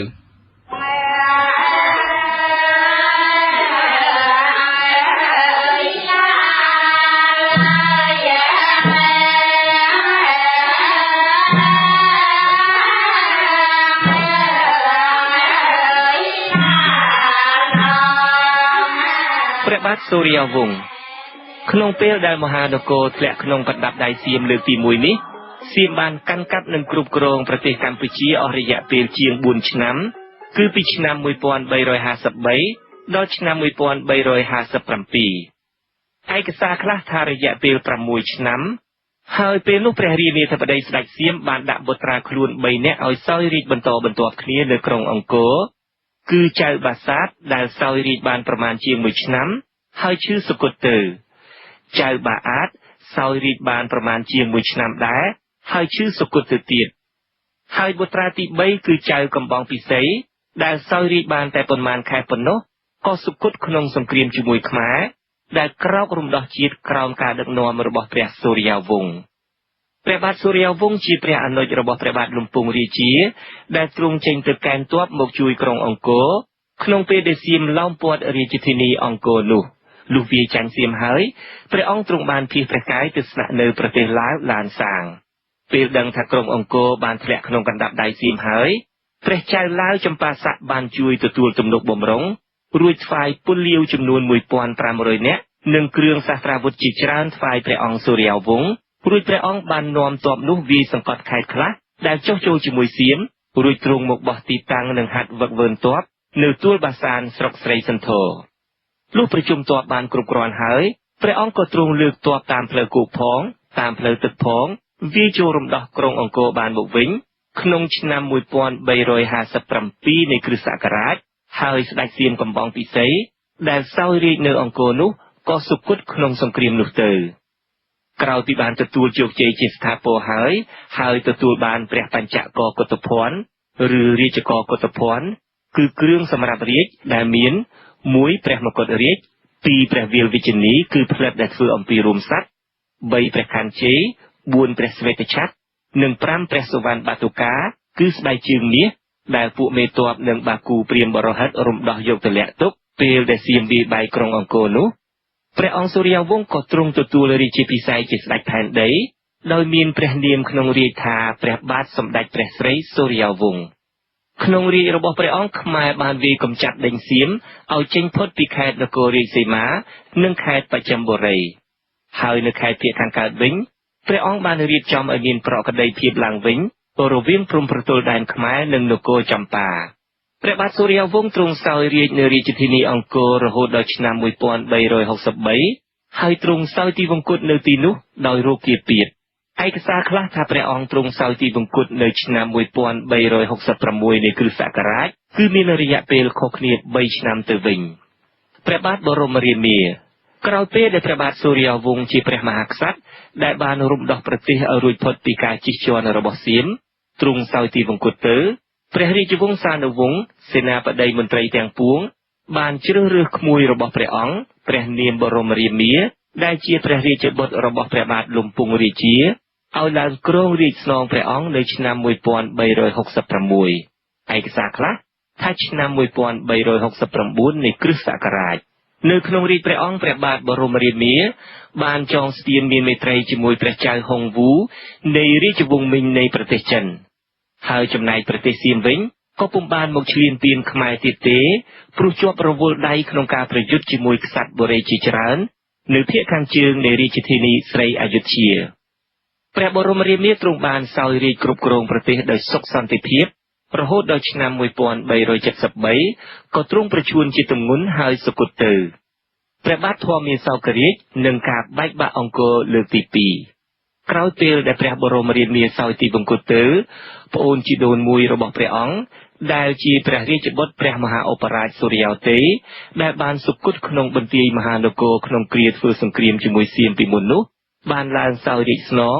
ដោយមានព្រះនាមក្នុងរាជថាព្រះបាទសម្ដេចព្រះរាជអង្ការព្រះធម្មមាសោករាជរាជា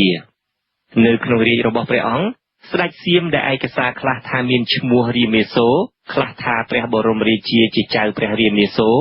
បានលើកទ័ពឈ្លានពានខ្មែរជាថ្មីក្នុងការវាយលុកលើកនេះទ័ពសៀមបានមកព័ទ្ធក្រុងអង្គរអស់រយៈពេល7ខែតែវាយកក្រុងអង្គរពុំបានស្ដេចសៀមក៏ប្រើល្បិចធ្វើជាដាក់ទោសវាយដំនិងលាក់ស្ងាសខ្វែងជើងក្អែកដល់ទាហានស្ម័គ្រស្លាប់របស់សៀម6នាក់រួចធ្វើល្បិចជំរុញឲ្យមកសុំចុះចូលនឹងខ្មែរដោយបានឮដំណឹងមិនពិតផ្សេងផងនិងដោយបានឃើញទាហានសៀម2នាក់ក្នុងចំណោមទាំង6នាក់នោះស្លាប់នៅចំពោះមុខផងខ្មែរក៏ជឿស៊ប់ហើយព្រមទទួលយកអាសាទាហានទាំងនោះជួយទំនុកបំរុងព្យាបាលឲ្យជាហើយអនុញ្ញាតឲ្យរស់និងធ្វើការក្នុងរាជធានីអង្គរទីបំផុតពេលបានឱកាសល្អហើយគឺឃើញខ្មែរជឿស៊ប់ទុកចិត្តខ្លួនគ្មានសង្ស័យអ្វីហើយពួកសៀមដែលសុំចុះចូលទាំង4នាក់នោះក៏នាំគ្នាលបយកដៃគោលទៅស្លង់កំភ្លើងធំទាំងអស់ដែលដាក់លើកំផែងជុំវិញអង្គរបានទាំងអស់រួចក៏សរសេរសម្បត្តិដាក់នឹងព្រួញបាញ់ទៅឲ្យគ្នាគេជាសញ្ញានេះបើតាមឯកសារមហាបុរសខ្មែរស្ដេចសៀមដែលជាមេទ័ពធំឃើញបានឱកាសល្អហើយក៏លើកទ័ពវាយសន្ធប់ចូលក្រុងអង្គរតាមគ្រប់ទិសឯទាហានសៀមបង្កប់លបលួចដុតឃ្លាំងអាវុធក្នុងក្រុងអង្គរហើយនៅពេលប្រយុទ្ធខ្លាំងពួកនេះលបទៅបើកទ្វារទិសខាងលិចឲ្យរបើកឡើងពិតមែនតែទ័ពខ្មែរអាចសម្លាប់ខ្មាំងបង្កប់ទាំង4នាក់នោះបានមែនក៏ប៉ុន្តែទីបំផុតក្រុងអង្គរត្រូវធ្លាក់ក្នុងកណ្ដាប់ដៃពួកសៀមសាជាថ្មីនៅឆ្នាំ1393ខ្លះថានៅឆ្នាំ1380ចំណែកឯព្រះបាទធម្មមាសោករាជក៏ទ្រង់សុគតក្នុងសង្គ្រាមនោះទៅក្រោយពីទទួលបានជ័យជំនះហើយស្ដេចសៀមបានអភិសេកពញាក្រៃជាបុត្ររបស់ព្រះអង្គឲ្យឡើងសោយរាជ្យក្នុងក្រុងអង្គរមាននាមថាព្រះឥន្ទរាជាឬព្រះឥន្ទកុមារនៅឆ្នាំ1394ហើយសៀមដឹកជញ្ជូនទ្រព្យសម្បត្តិនិងឯកសារដ៏មានតម្លៃផ្សេងហើយគេយកគ្រួខ្មែរប្រមាណ 70000 នាក់នាំជាឆ្លើយរបស់គេផងខ្ញុំជុនច័ន្ទបុត្រ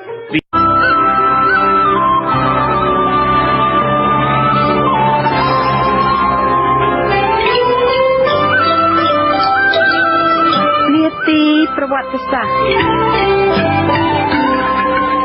ចាអស់លោកអ្នកនាងអ្នកស្ដាប់ជាទីមេត្រីព្រះបាទពញាយ៉ាតដែលគ្រងរាជ្យនៅពាក់កណ្ដាលទី1នៃសតវត្សទី15 គឺជាព្រះមហាក្សត្រដែលជាប់ព្រះនាមក្នុងប្រវត្តិសាស្ត្រថាជាក្សត្រាអង្គអាចក្លាហានរំដោះយកក្រុងអង្គរពីសៀមបានមកវិញនិងជាស្ដេចដែលលើករាជធានីមកតាំងនៅក្រុងភ្នំពេញសពថ្ងៃផងសូមអញ្ជើញលោកអ្នកនាងស្ដាប់ការរៀបរាប់អំពីប្រវត្តិសាស្ត្រខ្មែរនាដំណាក់កាលនេះរបស់លោកជុនច័ន្ទបុត្រដូចតទៅ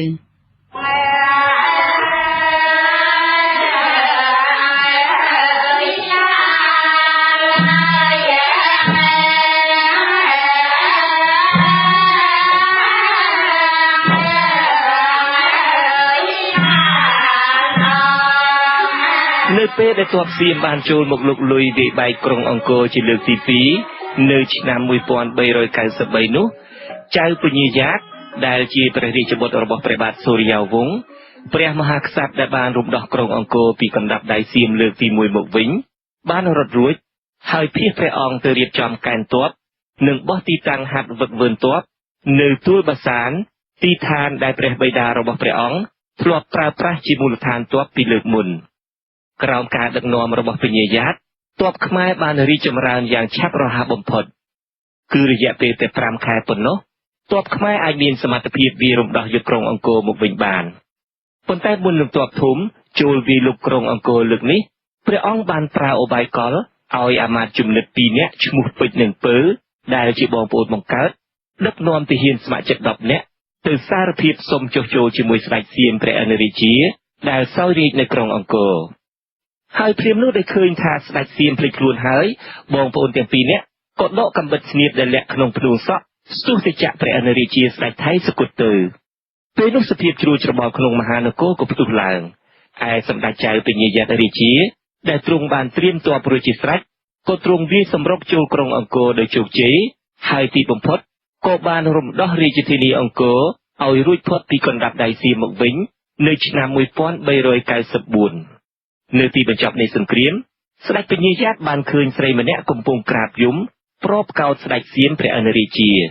ព្រះអង្គក៏ទ្រង់សួរនាំព័ត៌មានសពបែបយ៉ាងហើយបានដឹងថានាងនោះឈ្មោះស៊ីសងាមជាបងប្អូនជីដូនមួយផងនិងជាព្រះមនាងរបស់អនុរាជាផងព្រះអង្គទ្រង់សពព្រះរាជហឫទ័យណាស់ហើយទ្រង់លើកយកអ្នកមនាងស៊ីសងាមជាស្រីសៀមនោះទុកជាស្នំឯកក្រោយពីបានទទួលជោគជ័យជាស្ថាពរហើយសម្ដេចព្រះសុគន្ធារាជាគណៈរាជគ្រូបរហិតរាជវង្សានុវង្សអង្គអគ្គមហាសេនាសេនាបតីទូចធំខ្ញុំរាជការក៏យាងសម្ដេចចៅពញាយ៉ាតឲ្យឡើងសោយរាជ្យដែលមានព្រះនាមក្នុងរាជថាព្រះបាទសម្ដេចព្រះរាជអង្ការព្រះបរមយ៉ាតរាជាធិរាជហើយព្រះអង្គទ្រង់គ្រងរាជដោយទសពិធរាជធម៌ព្រះអង្គទ្រង់បានទំនុកបម្រុងព្រះពុទ្ធសាសនាយ៉ាងក្រៃលែងហើយរាជប្រជាគ្រប់គ្នាក៏បានទទួលសេចក្តីសុខសន្តិភាពជារៀងរហូតក្នុងរាជរបស់ព្រះអង្គចំពោះនយោបាយក្រៅប្រទេសវិញព្រះអង្គបានចងស្ពានមេត្រីជាមួយប្រទេសចិនដោយបានបញ្ជូនរាជទូតទៅកាន់ប្រទេសចិននៅឆ្នាំ1421នៃគ្រិស្តសករាជថែមទៀតផងពេលឡើងសោយរាជ្យព្រះអង្គទ្រង់បានទទួលពិធីរាជាភិសេកនៅរាជធានីអង្គរប៉ុន្តែព្រះអង្គទ្រង់សោយទីវង្គតនៅរាជធានីភ្នំពេញជារាជធានីដែលព្រះអង្គបានកសាងឡើងនៅឆ្នាំ1434ហើយព្រះអធិធិធរបស់ព្រះអង្គត្រូវបានគេតម្កល់ទុកក្នុងមហាចេតិយដែលសាងឡើងដោយព្រះរាជបុត្ររបស់ព្រះអង្គនៅលើភ្នំដូនពេញសប្តាហ៍ថ្ងៃនេះគឺព្រះបាទពញាយ៉ាតនេះហើយដែលបានបដូររាជធានីពីអង្គរមកទួលបាសានរួចមកភ្នំពេញឬចតុមុខឯកាលបរិច្ឆេទនៃរជ្ជកាលរបស់ព្រះអង្គវិញមានឯកសារខុសៗគ្នាជាច្រើនដូចជាឯកសារមហាបុរសខ្មែរថាពីឆ្នាំ1382ដល់ឆ្នាំ1429ឯកសារព្រះរាជពង្សាវតារនៃប្រទេសកម្ពុជារបស់ក្រសួងអប់រំឯកសារម្ចាស់ក្សត្រីម៉ាលីកានិងឯកសារលោករ៉ូកូវិតថាពីឆ្នាំ1421ដល់ឆ្នាំ1462ឯកសារលោកត្រង់ងារថាពីឆ្នាំ1394ដល់ឆ្នាំ1463និងឯកសាររបស់លោកដូហ្វាំងមើនីយេថាពីឆ្នាំ1432ដល់ឆ្នាំ1467ខ្ញុំជុនច័ន្ទបុត្រ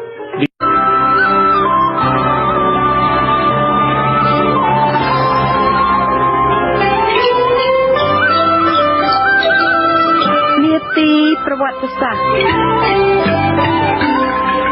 លោកអ្នកនាងអ្នកស្ដាប់ជាទីមេត្រីនៅដើមសតវត្សទី15ព្រះរាជាខ្មែរសម័យនោះគឺព្រះបាទពញាយ៉ាត ព្រះអង្គបានសម្រេចព្រះទ័យបោះបង់ចោលក្រុងអង្គររួចកសាងរាជធានីថ្មីដំបូងនៅទួលបាសានបន្ទាប់មកនៅភ្នំពេញដែលក្លាយជារាជធានីនៃប្រទេសកម្ពុជារហូតមកដល់បច្ចុប្បន្ននេះចាជាបន្តទៅទៀតនេះលោកជុនច័ន្ទបុត្រសូមរៀបរាប់ជូនអំពីមូលហេតុមួយចំនួនដែលជំរុញឲ្យមានការរុះរើរាជធានីពីតំបន់អង្គរមកភ្នំពេញ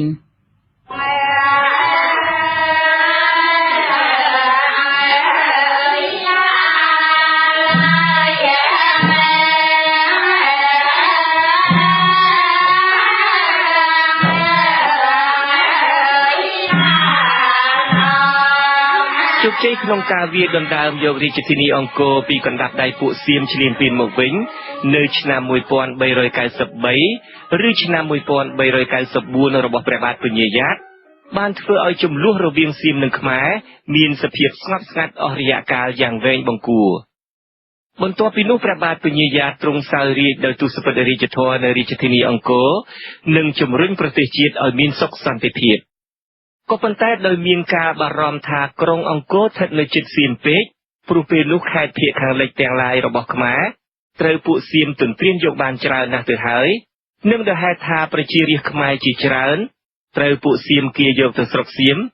និងម្យ៉ាងទៀតក្នុងសង្គ្រាមប៉ុន្មានលើកជាមួយសៀមមកនេះប្រជារាស្ត្រខ្មែរក៏ស្លាប់បាត់បង់ជីវិតអស់ជាច្រើនផងដែលជាហេតុធ្វើឲ្យខ្មែរនៅសល់គ្នាតិចសម្រាប់ការពារក្រុងអង្គរដ៏ធំទូលាយឯកសារខ្លះទៀតបញ្ជាក់ថាពេលនោះមានគ្រោះរាំងស្ងួតដ៏ធ្ងន់ធ្ងរបំផុតផងគឺទឹកស្ទឹងអង្គរត្រូវចុះជាង2ម៉ែត្រកន្លះបារាយអាងទឹកធំប្រឡាយទឹកត្រូវស្ងួតហួតហែងខ្វះទឹកធ្វើស្រែចម្ការច្បារដំណាំបង្កើនផលកសិកម្មបណ្ដាលឲ្យពិបាករកស្បៀងអាហារសម្រាប់ចិញ្ចឹមជីវិតរាស្ត្រប្រជាព្រះរាជបរិពារនៃរាជវាំងព្រមទាំងចិញ្ចឹមទ័ពផងព្រះបាទពញាយ៉ាតក៏ទ្រង់ពិភាក្សានឹងសម្ដេចព្រះសុគន្ធារាជគ្រូបរហិតព្រះរាជវង្សានុវង្សអង្គអគ្គមហាសេនាបតីមន្ត្រីទូតធំខ្ញុំរាជការហើយបានមតិយល់ព្រមទាំងអស់គ្នាថាត្រូវលើករាជធានីចេញពីតំបន់អង្គរនៅឆ្នាំ1431ឯកសារខ្លះថាឆ្នាំ1433ព្រះអង្គក៏ទ្រង់លើករាជធានីពីអង្គរទៅតាំងនៅឯទួលបាសានជាទីឋានជាយភូមិដែលព្រះអង្គធ្លាប់បានតាំងជាក្បួនទ័ពហើយវារំដោះក្រុងអង្គរដោយជោគជ័យមកវិញនោះហើយតាំងនាមព្រះនគរថាព្រះវាំងថ្មីក៏ប៉ុន្តែដោយមានទឹកជំនន់ធំខុសធម្មតាព្រះអង្គក៏ទ្រង់គង់នៅទួលបាសានបានតែ1ឆ្នាំប៉ុណ្ណោះគឺឆ្នាំ1432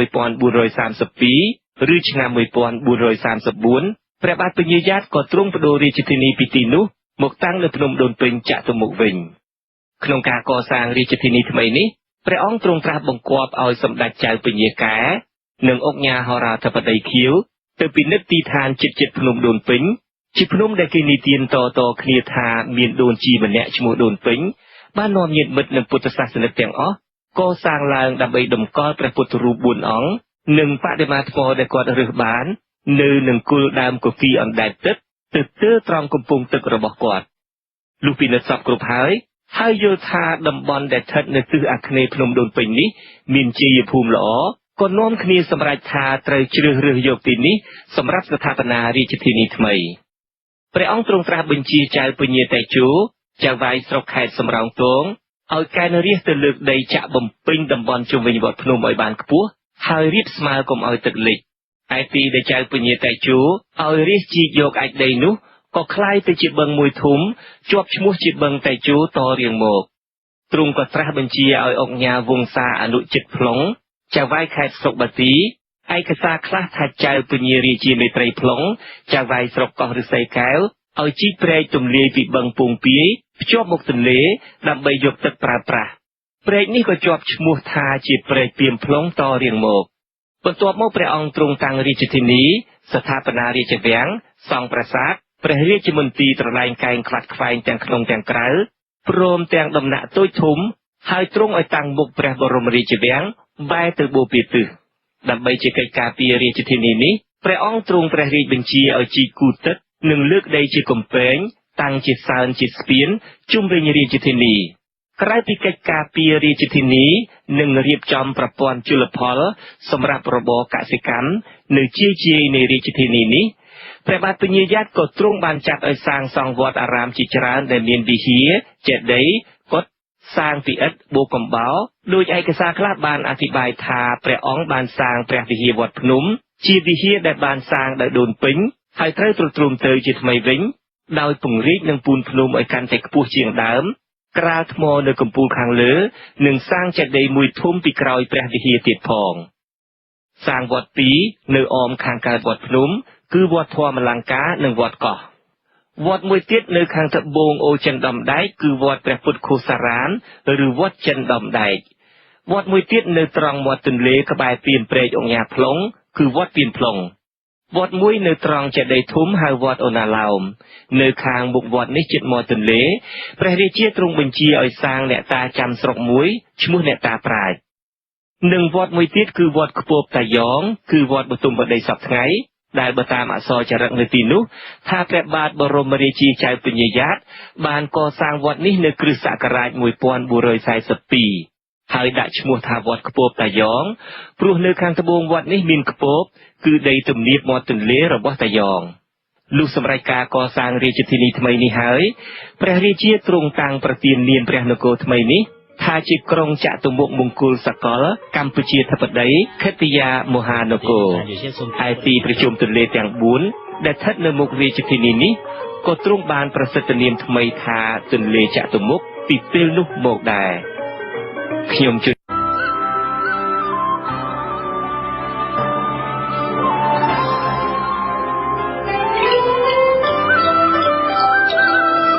នាទីប្រវត្តិសាស្ត្រចាអស់លោកអ្នកនាងអ្នកស្ដាប់ជាទីមេត្រីសម័យអង្គរដ៏រុងរឿងខ្លាំងនៃប្រវត្តិសាស្ត្រខ្មែរត្រូវបានធ្លាក់ចុះទៅវិញដោយចំនួនដើម្បីឥទ្ធិពលគ្នាទៅវិញទៅមកពីសំណាក់អ្នកដឹកនាំតាមរយៈជំនឿទៅលើមនោគមវិជ្ជាសាសនាខុសៗគ្នាជាបន្តទៅទៀតនេះលោកជុនច័ន្ទបុតសូមរៀបរាប់ជូននៅអរិយធម៌ខ្មែរសម័យអង្គរនិងមូលហេតុនានាដែលធ្វើឲ្យស្រុតចុះ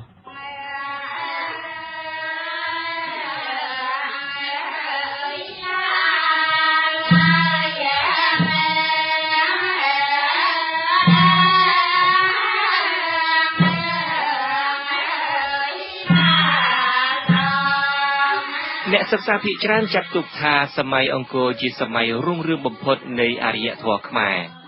ការសំអាងនេះគឺដោយផ្អែកលើហេតុផលថាចាប់ពីសតវត្សទី9ដល់សតវត្សទី13បុព្វបុរសខ្មែរបានកសាងទាំងវប្បធម៌ទាំងសង្គមធម៌ឲ្យបានរីកចម្រើនជឿនលឿនហើយជំរុញប្រទេសកម្ពុជាឲ្យមានឈ្មោះល្បីល្បាញថាជាមហាអំណាចមួយនៅក្នុងតំបន់អាស៊ីអាគ្នេយ៍នេះផ្ទៃដីដ៏ធំទូលាយនាសម័យនោះរួមទាំងសំណល់វប្បធម៌ជាប្រាសាទបុរាណដ៏ច្រើនសន្ធឹកស្ទើរតែពេញផ្ទៃឥណ្ឌូចិនទាំងមូលសិលាចារឹកសិល្បៈដ៏សម្បូរបែបនិងបដិមាបុរាណវត្ថុផ្សេងៗរាប់មិនអស់ដែលសេសសល់មកដល់សប្តាហ៍ថ្ងៃនេះគឺជាភស្តុតាងជាក់ស្ដែងបញ្ជាក់ពីភាពរុងរឿងនៃអរិយធម៌ខ្មែរសម័យអង្គរនេះក្នុងសម័យកាលរុងរឿងនេះសាសនាមានមុខងារសំខាន់ណាស់គេសង្កេតឃើញព្រះរាជាខ្លះកាន់សាសនាព្រះឥសូរព្រះរាជាខ្លះកាន់សាសនាព្រះវិស្ណុព្រះរាជាខ្លះកាន់សាសនាព្រះព្រហ្មនិងព្រះរាជាខ្លះទៀតកាន់ព្រះពុទ្ធសាសនាក៏ប៉ុន្តែទោះជាព្រះអង្គកាន់សាសនាណាក៏ដោយក៏ព្រះរាជាខ្មែរក្នុងសម័យនោះភាគច្រើនបានថែរក្សាការពារសាសនាដទៃទៀតឲ្យបានរួមរស់សុខសន្តិភាពជាមួយគ្នាដោយសារជំនឿសាសនាប្រាសាទភ្នំធំៗជាច្រើនត្រូវបានកសាងឡើងដើម្បីតម្កល់លិង្គទេវរាជសម្រាប់អ្នកកាន់សាសនាព្រះឥសូរតម្កល់បដិមាវិស្ណុសម្រាប់អ្នកកាន់សាសនាព្រះវិស្ណុដោយប្រាសាទអង្គរវត្តក្នុងរជ្ជកាលព្រះបាទសូរ្យវរ្ម័នទី2តម្កល់បដិមាព្រះពុទ្ធគឺពុទ្ធរាជសម្រាប់អ្នកកាន់សាសនាព្រះពុទ្ធដោយប្រាសាទបាយ័នរជ្ជកាលព្រះបាទជ័យវរ្ម័នទី7ជាដើមនៅមានប្រាសាទជាច្រើនទៀតដែលសាងទីផ្ទាល់ដីឧទ្ទិសចំពោះអ្នកមានគុណអ្នកជាទីសក្ការៈឬបុព្វការីជនផ្សេងៗដែលអ្នកប្រវត្តិវិទូមួយចំនួននិយមឲ្យឈ្មោះថាលទ្ធិបុគ្គលនិយមថែមទៀតផងម្យ៉ាងទៀតក៏គឺដោយសារជំនឿទៅលើលទ្ធិទេវរាជឬសាសនាព្រះវិស្ណុឬក៏ពុទ្ធរាជនេះហើយដែលធ្វើឲ្យព្រះរាជាក្លាយជាតំណាងអាទិទេពលើផែនដីឬក៏ជាតំណាងអវតារនៃព្រះអាទិទេពឬក៏ជាតួអង្គព្រះពោធិសត្វដែលរស់លើផែនដីជាមួយមនុស្សជួយស្រោចស្រង់មនុស្សលោកឲ្យឆ្លងផុតភពទុក្ខខំកសាងសុខសុភមង្គលឲ្យមនុស្សជាតិខំកសាងផែនដីតាមគំរូនៃឋានសួគ៌ដ៏ល្អប្រណិតឥតអ្វីប្រៀបដែលយើងឃើញមានជាសំណល់ប្រាសាទបារាយទឹក មន្ទីរពេទ្យស្ពានថ្នល់ដ៏ច្រើនសន្ធឹកសន្ធាប់រហូតមកដល់សព្វថ្ងៃនេះព្រះរាជានៃមហាអាណាចក្រអង្គរមានអំណាចខ្លាំងក្លានិងមានភាពរុងរឿងណាស់ព្រះអង្គទ្រង់ជាម្ចាស់លើដីធ្លីទាំងអស់ជាមេដឹកនាំនយោបាយទាំងក្នុងនិងក្រៅប្រទេសជាមេទ័ពក្នុងសមរភូមិដ៏ចំណានទ្រង់ដឹកនាំទ័ពដែលប្រកបដោយវិន័យនិងថាមពលខ្លាំងក្លា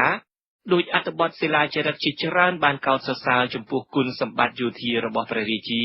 ថាសុទ្ធសឹងតែមានទេជៈដៃធ្វេព្រះហស្ថខ្លាំងពូកែទទួលបានជ័យជំនះលើខ្មាំងសត្រូវជានិច្ចព្រះអង្គជាមេតុលាការនិងជាមេសាសនាថែមទៀតផងព្រះរាជាទ្រង់ប្រទានសវនាការ2ដងក្នុងមួយថ្ងៃសម្រាប់ដោះស្រាយកិច្ចការប្រទេសជាតិលោកជីវតាខ្វាន់សមាជិកអ្នកការទូតចិនដែលបានមកទស្សនាប្រទេសខ្មែរនៅចុងសតវត្សទី13បានព័ត៌មានយ៉ាងក្បោះក្បាយពីការយាងចេញរបស់ព្រះរាជាលោកជីវតាខ្វាន់បានបញ្ជាក់ពីព្រះរាជដំណើររបស់ព្រះរាជាបែបនេះនៅមុខក្បួនដង្ហែមានពួកទាហានបន្ទាប់មកមានអ្នកកាន់ទង់ជ័យនិងអ្នកភ្លេងបន្ទាប់មកទៀតគឺពួកស្រីដែលមានគ្នាពី300ទៅ500នាក់មានសម្លៀកបំពាក់ប្រកបដោយកំណាត់មានភ្ញីស្លឹកឈើមានផ្កាសៀតនៅក្នុងភ្នួងសក់ដៃកាន់ទៀនដែលនៅពេលថ្ងៃក៏ត្រូវឲ្យឆេះដែរតមកទៀតមានស្រីមួយពួកផ្សេងទៀតកាន់គ្រឿងប្រដាប់ស្ដេចធ្វើពីមាសនិងប្រាក់និងគ្រឿងលម្អទាំងអស់សុទ្ធតែជារបស់ប្លែកតពីនោះមានស្រីមួយពួកទៀតដែលជារាជអង្គរៈកាន់លំពែងនិងខែលតមកទៀតគឺរទេះពពែរទេះសេះដែលសុទ្ធសឹងតុបតែងដោយគ្រឿងមាសពួកក្សត្រនិងពួកនិមឺនសព្វមុខមន្ត្រីសុទ្ធតែជិះដំរីហើយមានខ្លះជាង100លាបទឹកមាសចុងក្រោយបង្អស់គឺព្រះរាជាដែលគង់ឈរលើដំរីហើយទ្រង់កាន់ព្រះខ័នភ្លុកដំរីនេះសុទ្ធសឹងតែស្រោបមាសដែរឯខ្លះបាំងព្រះរាជាមានជាង20ជាខ្លះសចម្រុះពណ៌មាសហើយមានដងក៏ស្រោបមាសទៀតមានដំរីដទៃទៀតជាច្រើនដើរអមដំណើរព្រះអង្គហើយមានទាហានដទៃទៀតតាមការពារព្រះអង្គជនណាដែលឃើញព្រះរាជាត្រូវតែលុតជង្គង់ហើយឱនក្បាលដល់ដីអ្វីត្បិតតែព្រះរាជាសម័យអង្គរមានអំណាចទូលំទូលាយក៏ប៉ុន្តែព្រះអង្គមិនកាន់អំណាចផ្ដាច់ការទេ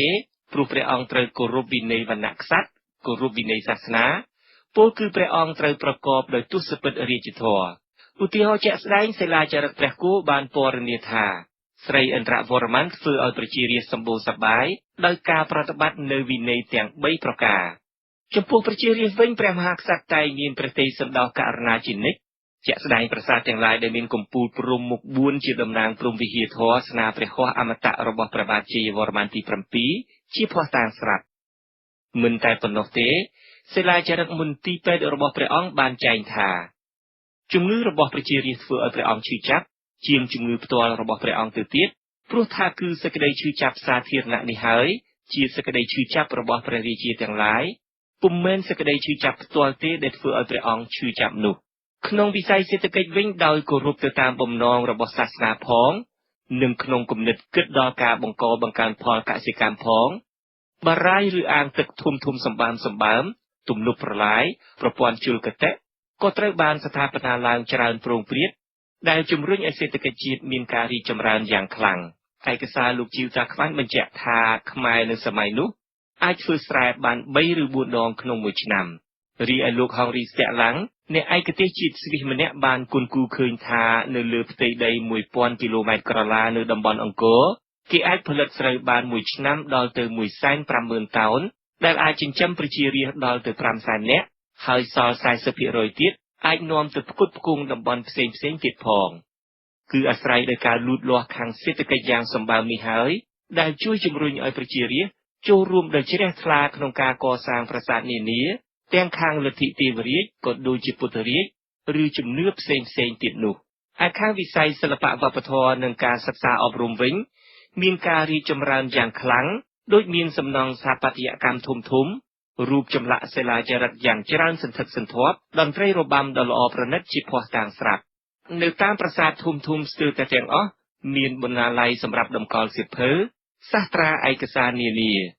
នៅសម័យនោះខ្មែរមានមជ្ឈមណ្ឌលសិក្សាថ្នាក់ឧត្តមដូចជាប្រាសាទព្រះខ័នឬជ័យស្រីឬមហាវិទ្យាល័យជ័យស្រីដែលព្រះបាទជ័យវរ្ម័នទី7បានតែងតាំងព្រះនាងឥន្ទ្រទេវីព្រះអគ្គមហេសីរបស់ព្រះអង្គដែលទ្រង់ជ្រៅជ្រះដោយចំណេះវិជ្ជាឲ្យធ្វើជាបរិនីយកាចារ្យនៅទីនោះផងក៏ប៉ុន្តែភាពរុងរឿងនៃអរិយធម៌សម័យមហានគរនេះ ត្រូវបានវិបត្តិទំនាស់សាសនាដែលអូសបន្លាយនៅភាគខាងចុងសម័យនេះរុញច្រានឲ្យបាក់ស្រុតចុះរហូតដល់មានការផ្លាស់ប្ដូររាជវង្សនៃព្រះរាជាខ្មែរពីវង្សវរ្ម័នមកវង្សត្រសក់ផ្អែមហើយទឹកដីភាគខាងលិចត្រូវបានបាត់បង់ជាបន្តបន្ទាប់រហូតដល់ទីបំផុតរាជធានីអង្គរដ៏រុងរឿងនិងខ្លាំងពូកែនោះត្រូវធ្លាក់ចុះក្នុងកណ្ដាប់ដៃត្រួតត្រារបស់សៀមឬថៃដល់ទៅ2ដងហើយនៅទីអវសានក្រុងអង្គរត្រូវបោះបង់ចោលជារៀងរហូតដោយព្រះបាទពញាយ៉ាតបានបដូរមកតាំងរាជធានីថ្មីនៅទួលបាសានហើយមកនៅភ្នំពេញចតុមុខក្នុងឆ្នាំ1432ឬឆ្នាំ1434នៃគ្រិស្តសករាជខ្ញុំជុនច័ន្ទបុត្រ